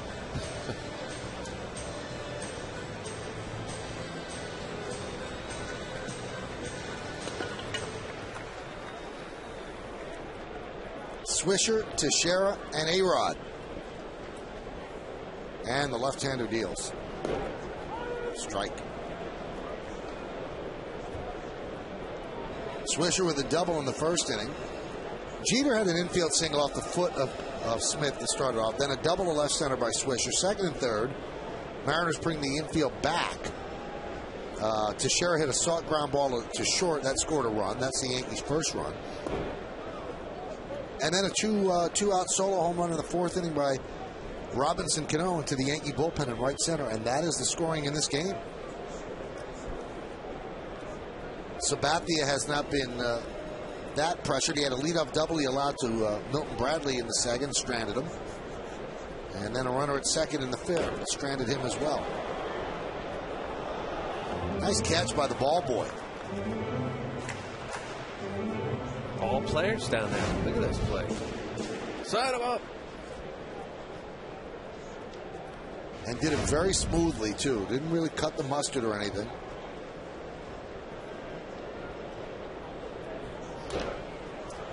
Fouled away. Remember the, was it Rex Barney?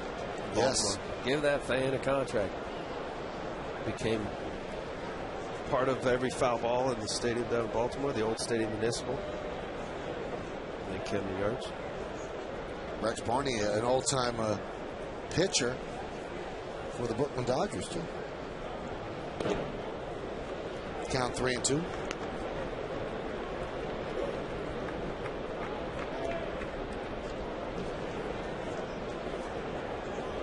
It's in Municipal. Yeah, that's Cleveland Memorial Stadium. I like that place. You like Memorial Stadium? I did. That one is ripped to left field. And Langerhans makes it away. Hey, Saturday, July 10th, you have to check this out. And Sunday, July 11th, it's history in the making as Yes presents the first ever broadcast of baseball in 3D.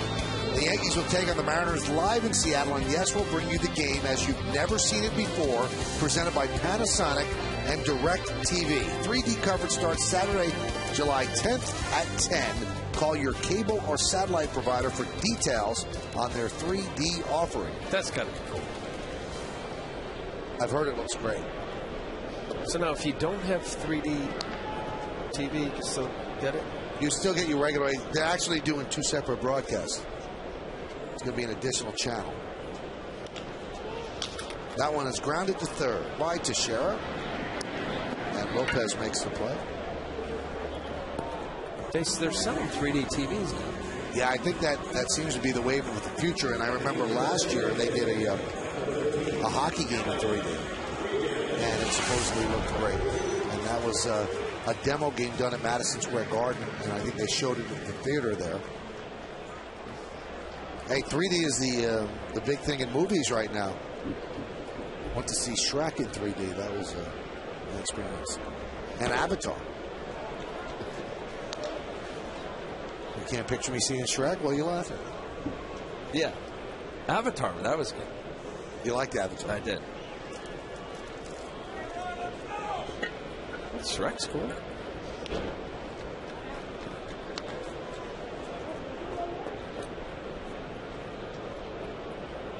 Shrek had everything. Humor, drama, pathos, romance. It was wonderful. Driven deep to center field. Giving chase is Saunders. He's going to have to play it off the wall. Rodriguez motors into second with a double.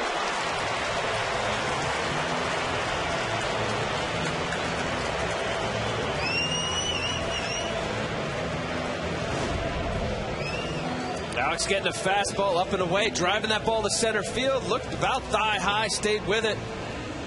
Nice effort by Saunders, just off the wall.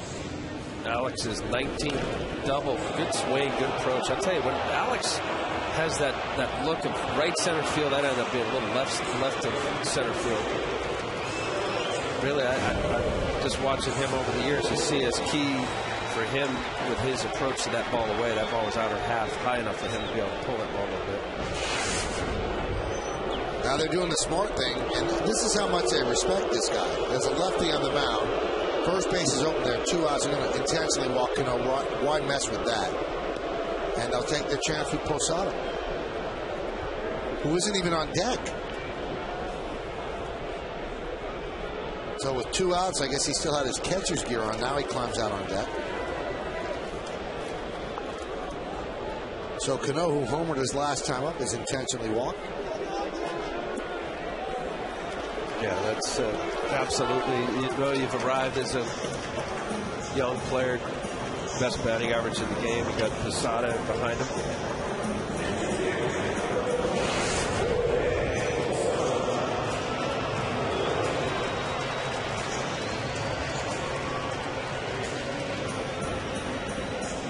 So Roland Smith pitch count at 101 right now. A-Rod's at second, and Cano is at first. 2-out rally as the Yankees try to build on a 2-0 lead. Posada at the plate. Posada is 3 for his last 23, so that's one of the reasons behind the move. And a strike.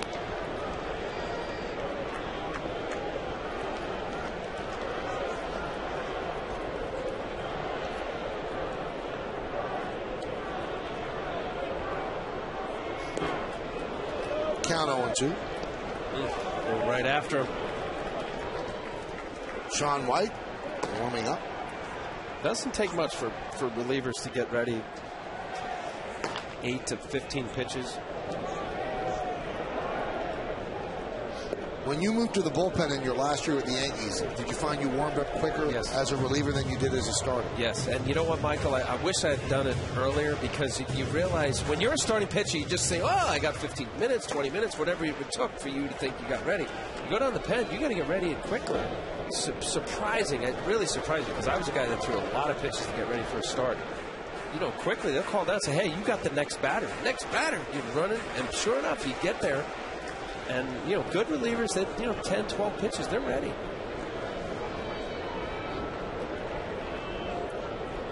The 2-2. So you could have saved a lot of pitches in there. A lot.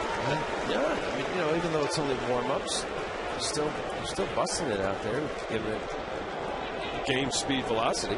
Certainly the last few.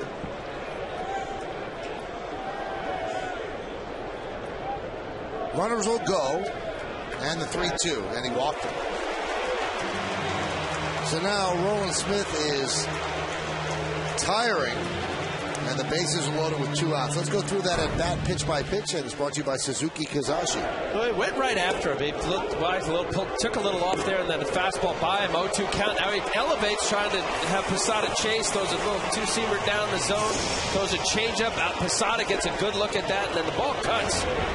And the last minute there, Posada, good look, good at bat. This is also another element of being able to warm up quickly. You always got a pitching coach to come out and give you some time. This copyrighted telecast presented by authority of the New York Yankees and may not be reproduced or retransmitted in any form, and the accounts and descriptions of this game may not be disseminated without the express written consent of the New York Yankees.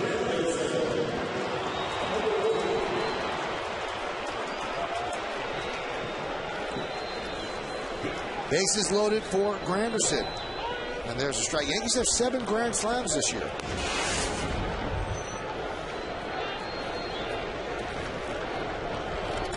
I believe one of them was hit by Granderson. At that time, it was grand slams. 3-0-1. Not this time. Ground ball to first. Branyan beats Granderson to the bag, and Roland Smith has thrown a very solid 6 innings against the Yankees, who leave the bases loaded. We go to the 7th, 2-0 Yanks.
Work for Ryan Roland Smith, and he's getting some congratulations, but his catcher is still right there telling him he's not pitching the 7th. Yeah, but that's good. You know what? You'd like to see that, Josh Bart, pumping him up, giving him some advice. Hey, that's the way you do it. Certain scenarios within the game where you're in connection. Let's look at tomorrow's starting pitchers, brought to you by Fios TV, Internet, and Phone. This is Beyond Cable. This is Fios. Brett Cecil against A.J. Burnett. Our coverage begins at noon on Yes with the batting practice show. Verizon Wireless scoreboard, 2-0 Yankees.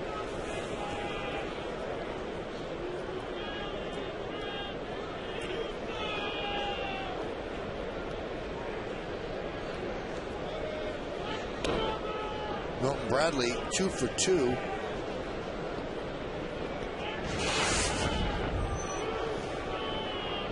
A double and a single.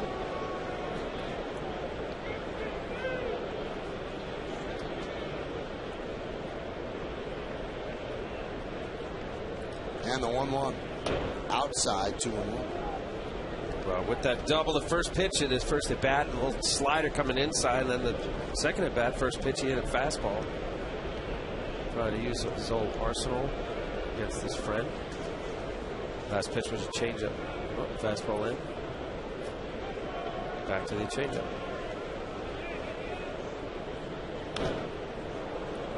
Popped up and out of play.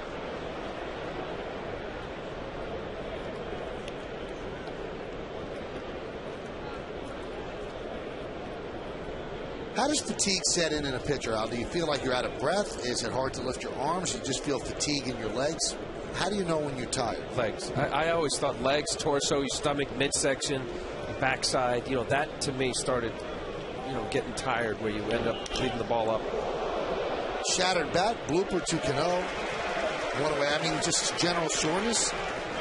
You feel weak, right? Or soreness. Yeah, I always thought you really could see the flight of the ball of how it would be flat or up, and you fight yourself to get through that, but not really. And the only time you really feel winded is if you have a long inning, and that proverbial 12 to 15 pitches on average is what a pitcher's used to or conditioned.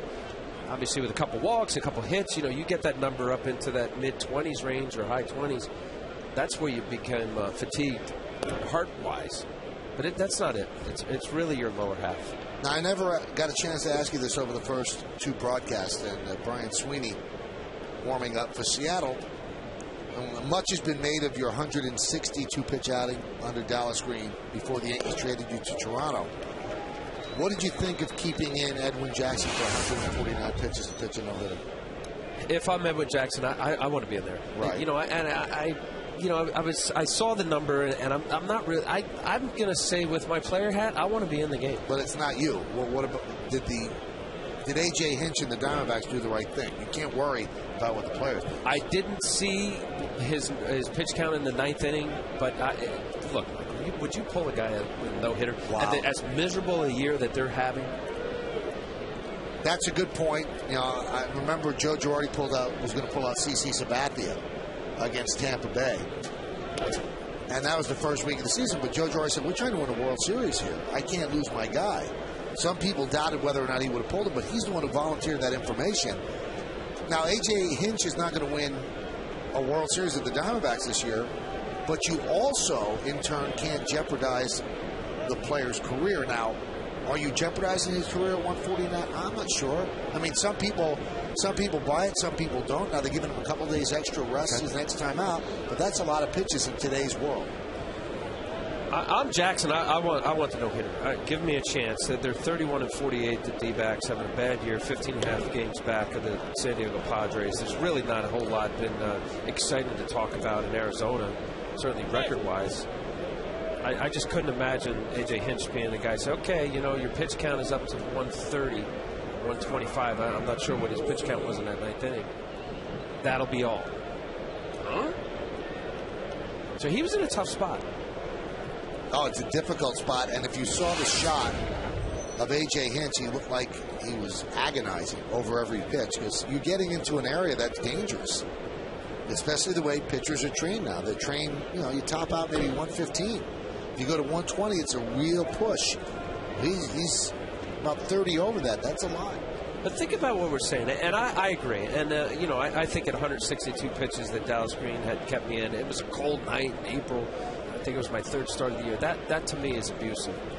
But, there are numerous stories of guys not in pro ball that can routinely pitch 130, 140 pitches. I'm not condoning it, but it happens. Certainly college programs will do it. You get to pro ball, and then the proverbial 100 pitch count is the number that we all look at now. Now, you wonder if CeCe's tiring just a bit. He walks Lopez. He's gone 2-0 on Josh Wilson. And quickly out to the mound is Dave Eiland. Yeah, well, when you see the ball up like that, now you lose your bottom half. And this is the thing where you mentioned about what you feel. You can't really, it's not specific, Michael. You say, ooh, I'm tired. But you start to see things in your mechanics that break down. When the ball's up, it tells me that you're not using your lower half. And what happens is, especially in stadiums now with velocities, you try to find that little extra giddy up, and you end up overthrown. That's the danger. So that was a little fastball there at 86, and he topped out. May have been taking a little off. Let's see. I'm going to stay back. Make sure you get down through it up top. Pretty same to me. Now, Al, we just looked this up. Edwin Jackson had thrown 134 pitches after 8. So only threw 15 in the ninth, which was fortunate. What if he has a 22, 25 pitch ninth? Then we're talking 160 or 159. 3-1? 3-2? I don't know. I'd have kept him in. Do you believe that Joe Girardi would have kept in Sabathia that first? You do? He said I'll just take him for his word, but boy, that would have been tough. And I know it was early in the year, and it's a different situation. 3-2. I think there would have been a problem with CeCe to tell him he's not coming out. But, the final word goes to the manager. And when you tell Joe, a lot of people don't believe that you take him out. He laughs. He goes, why did I bring it up? I'm the one who brought it up in the press conference. I wouldn't have brought it up. He said, I actually came out and said I was not going to want to pitch the ninth inning. He said, so why would I make that up? 3-2. Wilson putting together a good at-bat. Well, not good thing for CeCe, but boy, that would have been a story. No hitter after 8 and pulling a guy. I think everybody was relieved when Kelly Shopping lined that single left field. I mean, they want CeCe to do well, but that would have been an unpopular decision. The 3-2. Fly ball, left center. Gardner will put it away for the second out. Come on to Yankee Stadium in 2010 to see the 27-time world champion New York Yankees in action. On July 4th, the Yankees take on the Blue Jays, and it's Ice Cream Bowl day. Oh, yeah. First 18,000 fans, 14 and younger, are going to receive a set of 27-time world champions ice cream bowls, courtesy of Turkey Hill. For tickets, log on to Yankees.com, visit the Yankee Stadium ticket window, Yankees clubhouse shops, or you can call Ticketmaster at 877-469-9849. I got a couple of those bowls from last year that have great use. Cereal, ice cream. Oh, some big bowls. Living it all, yeah. With the helmet. Oh, Franklin Gutierrez feeling a little bit better as they will pinch hit for Langerhans, who was 1 for 2. Left yesterday's game with a little bit of an upset stomach. Didn't start today, scratched from the lineup because of flu-like symptoms. But here he is. Big at-bat in the 7th. You want me to get you a couple of those balls out? Yeah, would you? Talking it up. Oh, they're great. Then you could, I don't drink soup, Al, but you could use it for soup, too. Jack could have his Cinnamon Life cereal. There you go.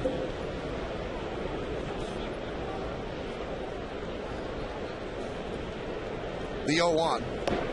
You don't drink soup? Never, ever. You know why? You don't drink it, right? Here's why, though. I just don't like the whole process. Like slurping. I think that's not the way human beings should eat. Spoon. Yeah, but you still have to slurp it up the spoon. Right. Yeah, I'll pass.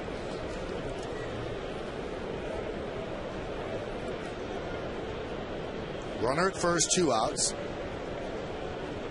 The 1-1 to Gutierrez. Grounded softly to third. Pena will go the short way, and that'll do it. So CeCe has completed 7 innings. No runs, no hits, no errors, and 1 man left on base at the end of 6.5 innings of play. It's time for the 7th inning stretch here at the stadium. Yankees are leading 2-0, but we are staying right where we are to honor America in the Bronx. Of silent prayer, as we remember the servicemen and women who are serving our country at home and around the globe.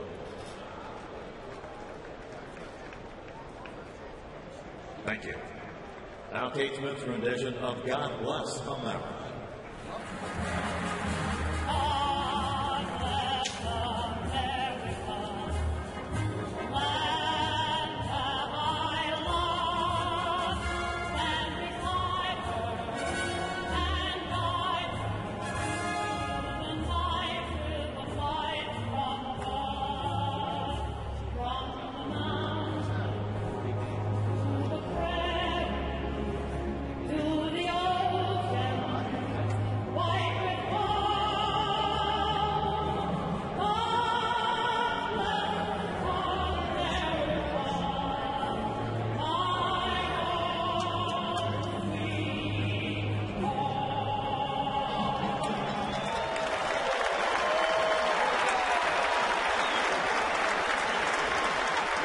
Ladies and gentlemen, we invite you to join in as Yankee Stadium organist Ed Alstrom.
Bob.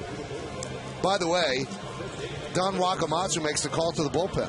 Brought to you by AT&T. Rethink possible. Brian Rowland-Smith was good over 6, and now they turn it over to Brian Sweeney. So you just get a few innings, haven't been called up, has pitched. Did a fine job his last outing. Actually got the win out of relief against the Brewers. One hit, did an excellent job with relief. Outfield is changed up. Gutierrez in center, and Saunders moves from center to right. Langerhans is out of the game. And Gutierrez checking out the sun, which is trying to peek through the cloud cover overhead. So Sweeney will face Gardner, Pena, and Jeter on the Verizon Wireless scoreboard. It's 2-0 Yankees as they try to salvage the final game of this 3-game set. And there is a strike to Gardner. Gardner's 0 for 2, missed a couple of games after being hit on the right forearm in the Dodgers series. X-rays were negative, but he was quite sore. Now back in the lineup, he's 0 for 2 today. Fly ball to left and a ground ball to third.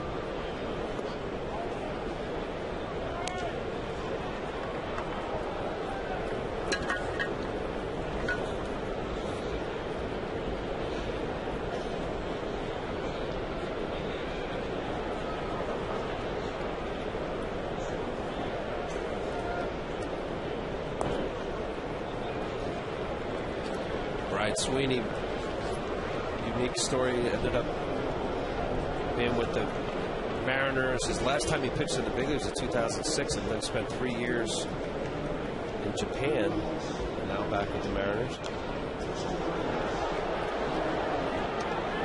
That would have been great, by the way. You, and by the way, Sweeney is from Yonkers, so a local kid. You pitching in Japan. They would have loved you there. I couldn't get him out. Really? Yeah. The first time they ever faced Ichiro was in one of those All-Star games that, the Major League Baseball goes over, and their style of hitting, I would have had to change the way I pitched. Why? Because your cutter's moving away and they're just slapping it to left anyway? A lot of slapping. I know the left-handed, again, Ichiro was tough for me. I threw the cutter, and they were always just slicing and hitting little, line drive grounders, and that was terrible. It was a couple starts. It was a lot of fun playing over there. You talk about energy and crowds. Strike 3, Gardner down looking. Good changeup. Sweeney, an arsenal of all different speeds, has shown an 88-mile-an-hour fastball, breaking ball, but that changeup really has been his outfit. Certainly not afraid to throw it a 3-2 count. Take a look at the Yankees in-game box score brought to you by McDonald's. Yankees have just 5 hits. You got the home run by Cano, the RBI ground out by Teixeira. Not much production from the bottom of the order, although Posada has walked twice. And that's where we stand. It's the Pena inside. We said that Sweeney's from Yonkers, and really, that's literally about 6 minutes from here. If you get on the Deegan, you head north and the New York State Thruway, and one of the first exits, you're in Yonkers. So he must have a lot of family and friends here. Yeah, Sweeney.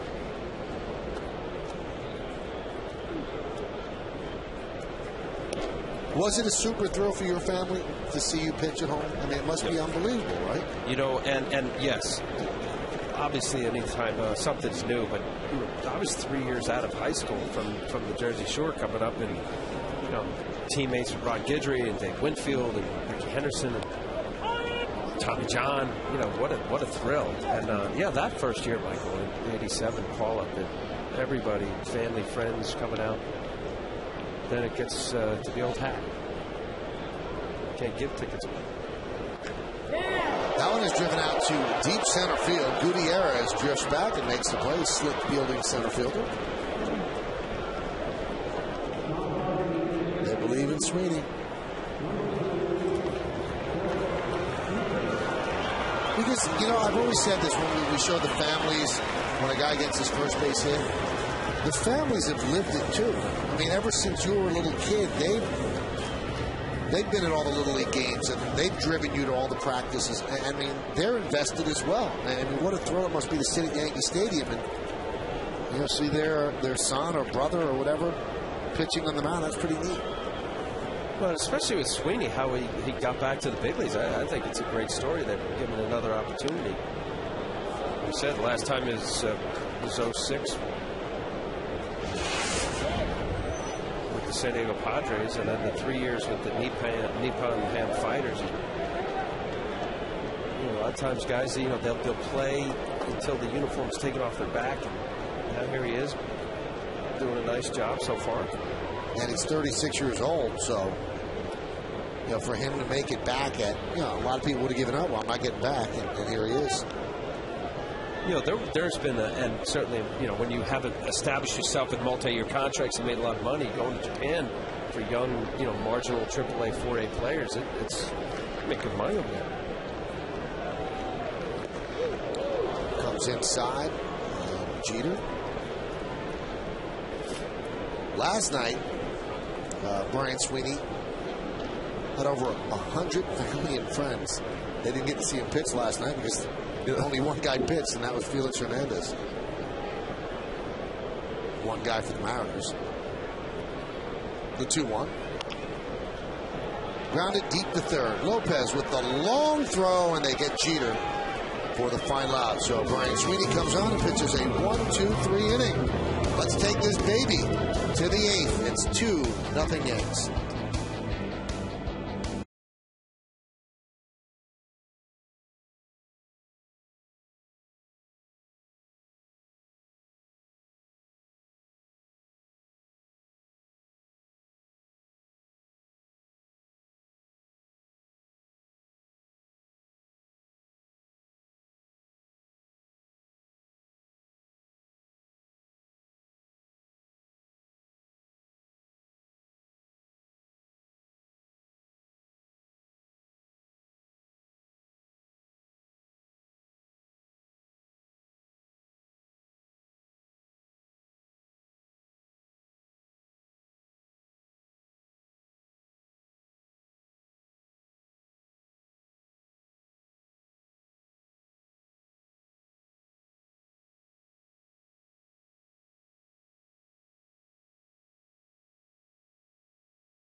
3 hits in there. That's it. 2 by Milton Bradley and 1 by Ryan Langerhans, and that's it. CC Sabathia has done a great job. Pitched a very strong game. Right now he's just waiting. Can't warm up as he has them filling in the landing hole there on the mound. I'm surprised that doesn't happen more, Al, because after 7 innings of pitching, the other guy's landing in a different spot, and it might create a hole that you don't want. Well, you know what, and that's true. There are sometimes as a starter, and certainly with the 2 left-handers, they may be on this part, you're over here, and then eventually it cuts out in between, and you have one big hole. Also, too, in the daytime, I think at nighttime when they water it down, it just holds up better. When it starts to get hot and it dries out in the sun, and it gets lumpy to where when you're landing, it actually kind of hurts if you land in the wrong spot. Well, today and throughout the Yankee season on Yes, we are asking you to vote along with us for the Chevy Player of the Game. You can text your vote to 58772 or vote online at yesnetwork.com. Number 1, CC Sabathia. Number 2, Mark Teixeira. Number 3, Robinson Cano. Number 4, Ryan Roland Smith. Those are your candidates. Vote now and make your voice heard. Standard text messaging rates apply. Well, for CC, he's now completed at least 7 innings in 6 straight starts. He gets through the 8 here. 8 innings would be 3 in a row with 8. And that's your course.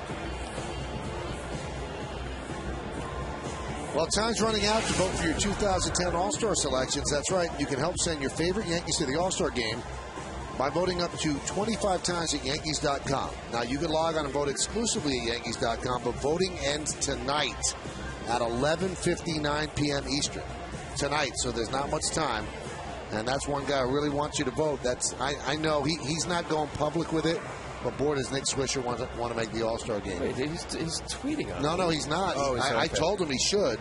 Okay. He said, I just feel funny doing that. That wouldn't be the right way to use that. And he goes, I'd feel cheap. How do you feel about now with the electronic way of them doing it? You can vote up to 25 times. I think legitimately that fans are much more knowledgeable, and they're actually picking the true All-Stars. That once upon a time where, depending upon what stadium you were in, if it had more attendance, you had a better shot at making it that way. I think that by voting online, you're probably eliminating some of the older fans that might not use computers like that. But I'm going to say something that's probably not going to be popular.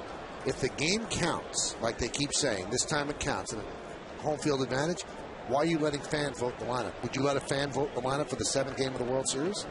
I mean, either it's an exhibition game or it counts. Well, if it counts, I can't understand how you allow the public to choose the lineups. It doesn't make sense.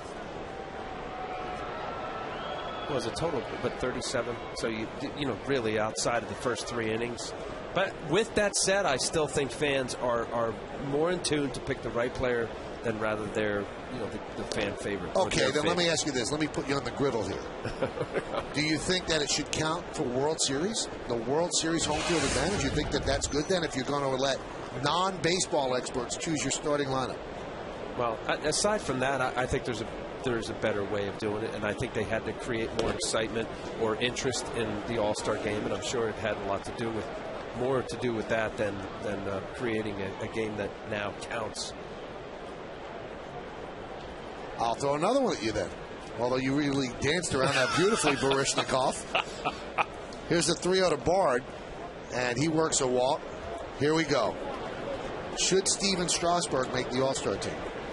Because if it counts, wow, he's probably one of the best pitchers in baseball right now. But he's only hit 6 starts. My player cap says no because 6 starts. So you have guys up to 17 starts. Right. CC 17 start. I love the guy. I think he's going to be fantastic. But, was he an all-star from April until mid-July? No. He wasn't here long enough. The excitement for baseball and his stuff and all of the fantastic things that he's brought since he's been up, I could see why Major League Baseball would be excited to have him in the All-Star game and for the fans across the world to see a special arm. So I'm on both sides of it. As a player, I say no. As someone who's got interest in the game as a whole and to sell it, yeah, he'd be worthy based on what Talent. he's done in the short period of time he's been up. Yes. Here's what I worry about, though, Al. Why would you cost a guy who's been there the whole year a spot? Let's say Billy Wagner, for instance, who's had an unbelievable year for the Braves. What if he loses that spot because you just put Strasburg on? 102 pitches for Sabathia, who last inning started to lose the plate just a little bit, and he's thrown 6 straight balls right now. Pitch to Saunders. There's a strike. Just nipped the outside corner. Yeah, that's where CC, does it as well as anybody in the game. Just find the slot and the position in which you can put the ball in an area. And obviously, this 2-0 lead is certainly not insurmountable, especially here at Yankee Stadium with left-handed hitter up. Popped up. Jeter backpedaling and makes the play. Good play by Jeter. I think he was waiting to be bailed out by an outfielder, and the outfielder never got there. Well, what happened, I really think off the bat, Derek thought it wasn't as far. Obviously, if he would realize that this ball was further, he'd have turned to his right and did a little shuffle step to run after it. You never want to backpedal as much as that. That ball off the bat, the end of the bat looked like it was just going to be a short little pop-up, and certainly went far enough to the outfield. Neither Granderson or Gardner would call him off. Well, here's a big-time play in the game. The Yankees are up just 2-0. Ichiro came into the game with a .396 batting average against CC and has 3 home runs as a left-handed batter. He's 0 for 3 today. He's a tying run in the batter's box. Well, it's just before that pitch, you're going down and away here because of those numbers, Michael, and Ichiro's a guy that really is looking to spray the ball on the ground or left field. You do not want to flirt with any kind of danger on the inside part of the plate. I would stay hard down the way the whole time.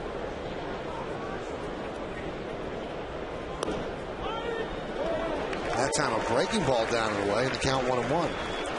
Now the danger with that is that's Ichiro's wheelhouse as well, so he's not going to be able to tie the game, but he could serve a single to left. Okay. You know what? Single to left is okay. First and third, double to left, a little different story. Now it's 2-1 game with Ichiro at second.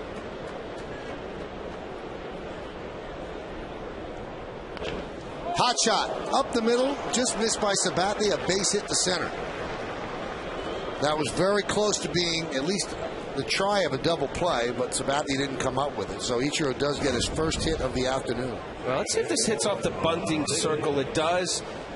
Oh, boy, CC just couldn't get to it. Hit hard enough. CC, now watch the way CC squares up. The good fielding pitchers are able to get square. He still has his left leg aiming toward third base, and keep that throwing hand out of the way. I know it's a reactionary thing, but CC does it often when that ball's up the middle. So first and second with 1 out. And here is Figgins.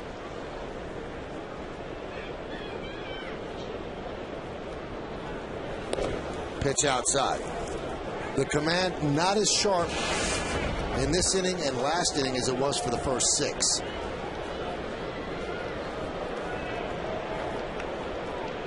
So Bard, who led off the inning with a walk, and Ichiro is at first, who had a single.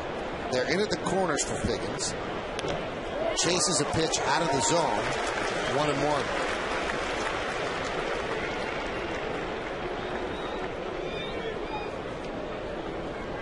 Sabathia looking to pick up his 10th win of the year. The Yankees looking to salvage the final game of this 3-game set. 2 gems in the first 2 games, one by Lee and one by Hernandez. 2 complete games.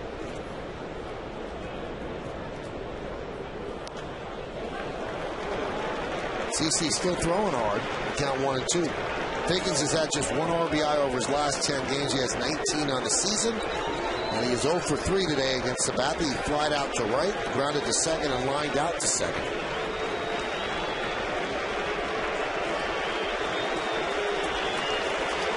Put away pitch.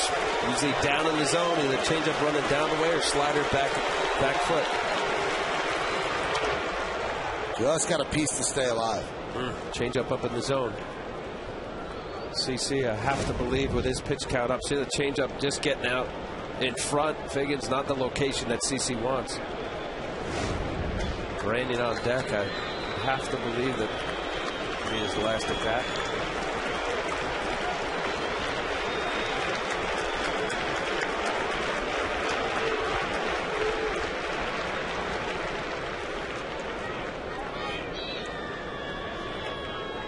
Get through Figgins and then the left-handed Russell Brandon, the way Milton Bradley has faced him today, 2 for 3.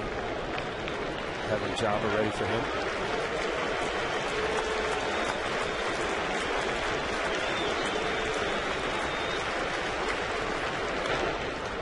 That one is served towards second base. And Cano right there for the second out. Well, he got the pitch that he wanted down in the zone. Certainly exactly off the end of the bat as Figgins did. The previous pitch being up. Now watch this good changeup. Posada giving the low glove out in front. Aggressive hitter. Figgins not able to lay off that pitch. Watch a hand get through. The ball cutting down in the zone. Just off the end of the bat. Resulted in a little pop-up.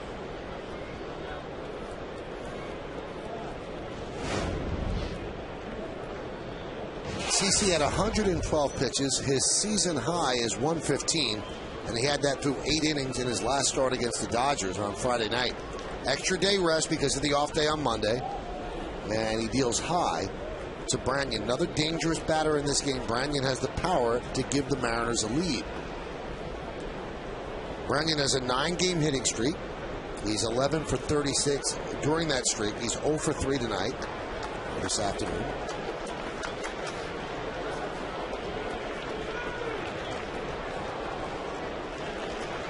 The 1-0. Strike on the inside corner. Well, also, too, with the losing 2 to the Mariners, and here now you have your horse on there. It looked like a ball up in the zone, but you see where Posada was setting up away. That's belt high. It looked like it was way inside, but Posada was on the outside corner, outstretched reach of his glove. Ended up being on the inside part of the plate.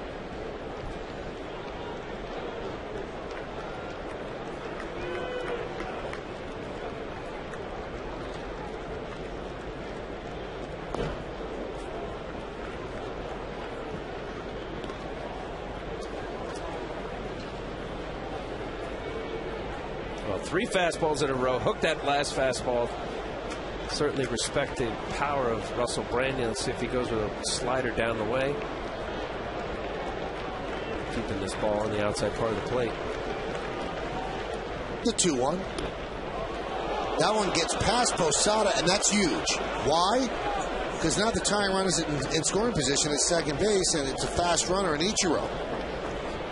So now you don't have to think extra base hit. You don't have to think home run. A single might tie the game. This looked like it took a little off. When a catcher anticipates a pitch in a certain area, that looked like a pitch that Posada should have handled. Ended up being on the inside part of the plate. He just missed it. And that's a pass ball. The potential to be a huge play in this game. So now it's 3-1 to Branyan.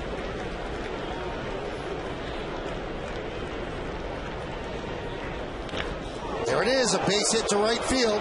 Nick Swisher fields. They're going to wave home Ichiro. 1 run scores, and Ichiro will score, and they are going to get Branyan for the final out. But a gigantic pass ball, and then a base hit to right field, and we have seen this game tied at 2. So CC's great game might have just been erased with 1 swing.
And Al, you just got the sense that this play was going to be very, very big in this inning. Well, you know what? He sets up away, and actually, it almost looked like a strike, and that would have changed the entire bat. Obviously, he ended up calling it a ball, but instead of it being 3-1, it's 2-2. And then the next pitch, a breaking ball that just got too much in the middle of the plate.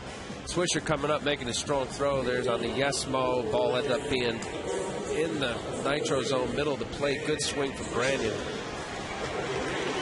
A lot went on in that inning, and you called it, much different, obviously, with the first and second than the second and third. Nobody feels worse than Posada right now. Season high 117 pitches for Sabathia.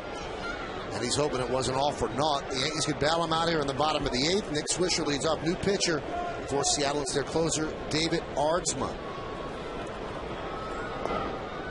And there's a strike. 16 saves for Aardsma. 0-4, though. This will be his 28th game. Count 1-1. We talked about Nick with the All-Star voting. He's moved up to 4th place among American League outfielders. And they have it on the scoreboard that Yankee fans could vote at Yankees.com until 11:59 tonight. And as I mentioned before, I know it would mean an awful lot to Swisher. Whether or not you think he deserves to be there, he's very, very close. So if you do think he deserves it, then you should vote for him today. How far off is he? I don't think it's a lot. I mean, we can look up the figures right now, but he isn't 4th, so he's 1 away from getting in.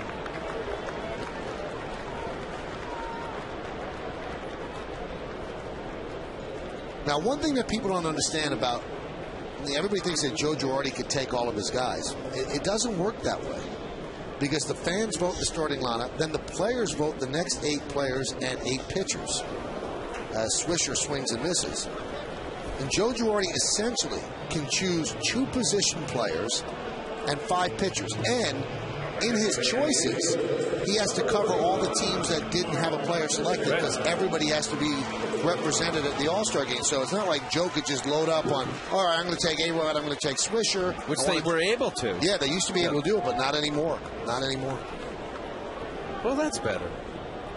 Especially to allow the players to have a say. And it also takes some pressure off the manager.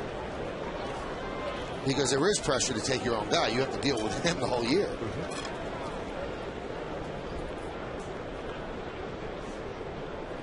The 0-1. There's a base hit to right center field. Gutierrez was playing deep to cut off the extra base hit, which is exactly what he did. So Teixeira picks up his 2nd hit of the afternoon.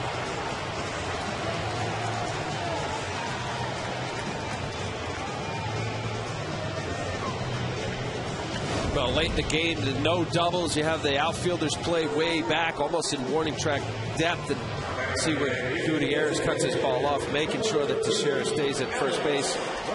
Concede a single. With the 1 out, the defensive approach is always your 1 pitch away from getting out of it with a double play ball. Here's Rodriguez, who doubled over the head of Saunders his last time up at center, but now Gutierrez is in center, and Alex fouls that back. So Alex 1 for 3. He's 0 for 4 lifetime against Aardsma. And as Aardsma's last 6 games, 4 2/3 innings, 2 hits, has not allowed a run, 2 walks, and 4 strikeouts. Talk about double play depth. Look where he is. A couple feet from the warning track, making sure that the ball stays in front of him. That one is driven deep to right. Going back, Ichiro leaps. See ya! A 2-run home run for Alex Rodriguez. And the Yankees have retaken the lead. They're up 4-2. Alex's 595th career home run. And his 12th of the season. A big blast to give the Yankees a 2-run lead. I guess Ichiro wasn't deep enough. I was going to say that. You can't defend against a ball over the fence. Aardsma supplying the power. Alex Rodriguez with his 12th home run. When Alex is swinging the ball well and gets to the ball, 595 home runs, he really makes any field look small, especially that right center field. CC feeling the appreciation there, getting a chance for the W next to his name. Cano lost one down the left field line, and Saunders makes the play. For Alex, it's his 11th go-ahead hit of the year, and the reason that CeCe gave him a hug is now CeCe can still pick up the win. Look how strong that is, Michael. High up in the zone, allows the ball to track deep enough into the zone. I said where Ichiro was. No, I'm sorry. Spider-Man is not out today. That is strong man right there going the other way. 95 mile-an-hour plus fastball up in the letter high.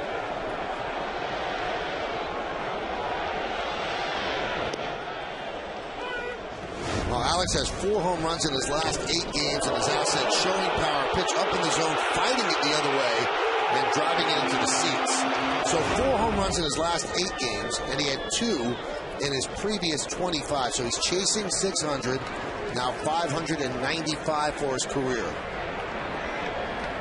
12 homers now, and 56 runs batted in. As Posada fouls it away. And you know Posada has to feel pretty good because now that pass ball doesn't loom as large. And Alex not only chasing 600, but chasing Sammy Sosa. And shares a laugh with the captain. As Posada down looking. So, the Mariners bringing their closer, and he ends up not closing anything. As A-Rod hits a go-ahead 2-run home run off of Aardsma. And CeCe loves it because he might pick up his 10th win. So the Yankees will now go to the 9th.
J&R Music and Computer World, and by Toyota, the official hybrid vehicle of the New York Yankees.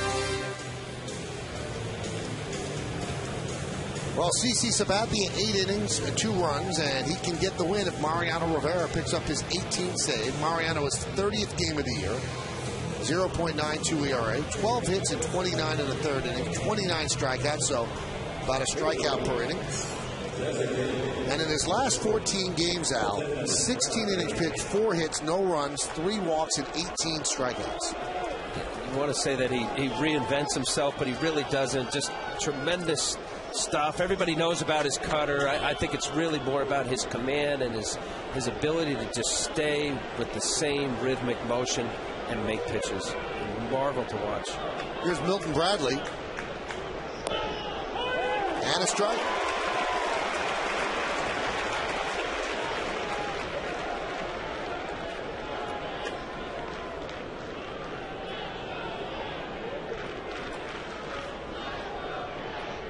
Swing and a miss.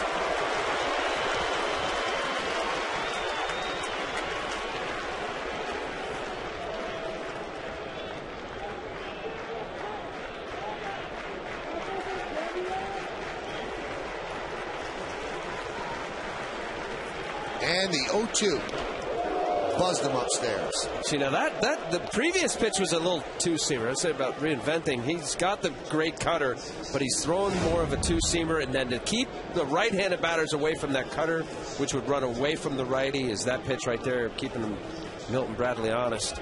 This is up and in after a two-seamer. See if he goes with that cutter down the way. The 1-2. He did.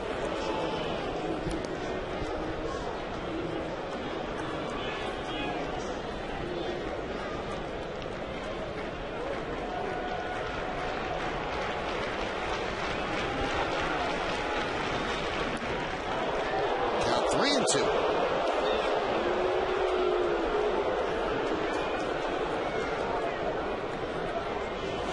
Cutter away, cutter inside corner, missing 4 or 5 inches. Bradley trying to get on. Rips it foul. Bradley had a good day against Sabathia, 2 for 3. Double, single, popped to second. Yankees scored 2 runs early in the first inning. Infield single by Jeter, double by Swisher, an RBI ground out by Teixeira. In the 4th inning, a solo home run by Cano. They held that 2-0 lead until the 8th. A walk to Bard, a pop-up by Saunders, a single to center by Ichiro, a pop-up to Figgins while Branyan's up, a pass ball allowing the runners to move up, and then Branyan, a 2-run single to right, and he was caught stretching going to second for the final out. But Alex Rodriguez in the 8th inning with 1 out hit a 2-run home run off David Archman. That's where we stand, 4-2. That one's lofted deep to right. Swisher back in front of the scoreboard makes the play. 1 out. Let's take a look now at the Land Rover driving the game. Why get a car when you can own a Land Rover? Well, we just saw it in the 2-2 tie. David Archman fastball up in the zone. Too far for Ichiro, making it a 4-2 game. Alex Rodriguez's 12th home run. That 2-run homer right now stands the difference. 56 RBIs on the season. Land Rover drive of the game.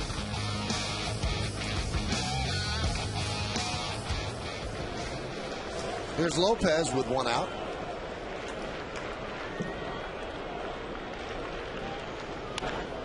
Grounded to third. Pena. And the Yankees are 1 out away. And after that final out, don't miss the WB Mason postgame. Bob Lorenz, Jack Curry, they're going to have highlights and analysis from this series finale and also from around the Major League. Plus, Kimberly Jones will talk to the key players in the clubhouse. It's all coming up on the WB Mason postgame. It's only on Yes. And here's Josh Wilson, last hope for the Mariners. Mo deals. 1-0.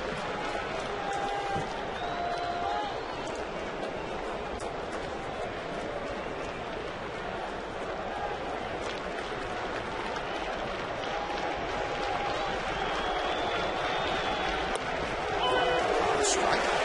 Count 1-1. Andy Pettit was talking about Mariano yesterday. He said the thing that's amazing about Mariano, he's 40 years old and he's throwing harder than he has in about 3 years.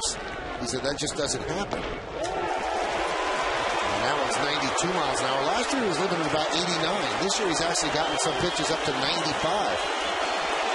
And just talking about the Mariano with the cutter during this appearance right here, a lot of pitches on the inside part of the plate and the two-seamer running in on the righty. And the 1-2. Swung on and missed. He got him. And the Yankees win this one 4-2. Mariano works a 1-2-3 ninth inning. And Alex Rodriguez's 2-run home run in the 8th helps the Yankees salvage the final game of this 3-game set. Got to stick around for the post-game show to find out who's today's Chevy player of the game. Well, Sabathia gets the win in this one. He's now won 6 straight starts. Alex Rodriguez with the game-winning home run to right field. And here is the final out. Well, after a lot of two-seamers and cutters on the inside part of the plate, there is the patented cutter from Mariano Rivera running that ball away from Josh Wilson. Beautiful delivery. Watched it so many times. Consistency. This is it right here. The picture of it. Mariano, that ball cutting away, just flailing at it. No chance. With the victory, CC picks up his 10th, and he's way ahead of his 2009 pace when he picked up his 10th win on July 23rd. Remember, he went on to win 19 games last year for the Yankees, his first season with the Bombers. But the reason he got the win was Alex's 595th career home run, and Alex Rodriguez is standing with Kimberly Jones. Kim? Since you just mentioned it, Alex, look at those numbers. Pretty nice round number, not the one you're looking for, 595. Yeah, I mean, that was a big one. We needed a win today. We ran into a wave of good pitching on Friday and Saturday night, really as good as it gets. And today we responded a little bit better. This was your 11th go-ahead hit of the season, but CC was happier than anyone. I think he gets the win out of it. What did he say when he hugged you? Well, I mean, he did a great job. I mean, he pitched his butt off today, and it was he got us 8 strong innings, and we got the last hit that counted. Does this look familiar to you from CC, like he's on one of those rolls? Well, it seems like he's getting stronger, and he's getting in a row a little bit, and that's what we like to see from the big guy. Let's talk about you. 4 home runs in your last 8 games. Joe Girardi always says of you they come in bunches. Does it feel that way? Well, I hope he's right. Certainly today was a big one, and I like when I hit the ball over the field, the double to center field, and then the home run to right. Those are hopefully a sign of good things to come. How do you go the other way, a ball up in the zone, 95-mile-per-hour fastball? I have no idea. I saw a ball, I swung as hard as I could, and the ball went out. You always make it sound easy. Thank you, Alex. Thanks, Ken. Michael? Thank you, Kimberly. I think Alex is a little tired from the West Coast. He thought we were playing on Friday, Saturday, and that this was Sunday, but it was Tuesday, Wednesday, and Thursday. So Alex has a lot to be happy about. We got an award to give out, and the WB Mason postgame show coming up.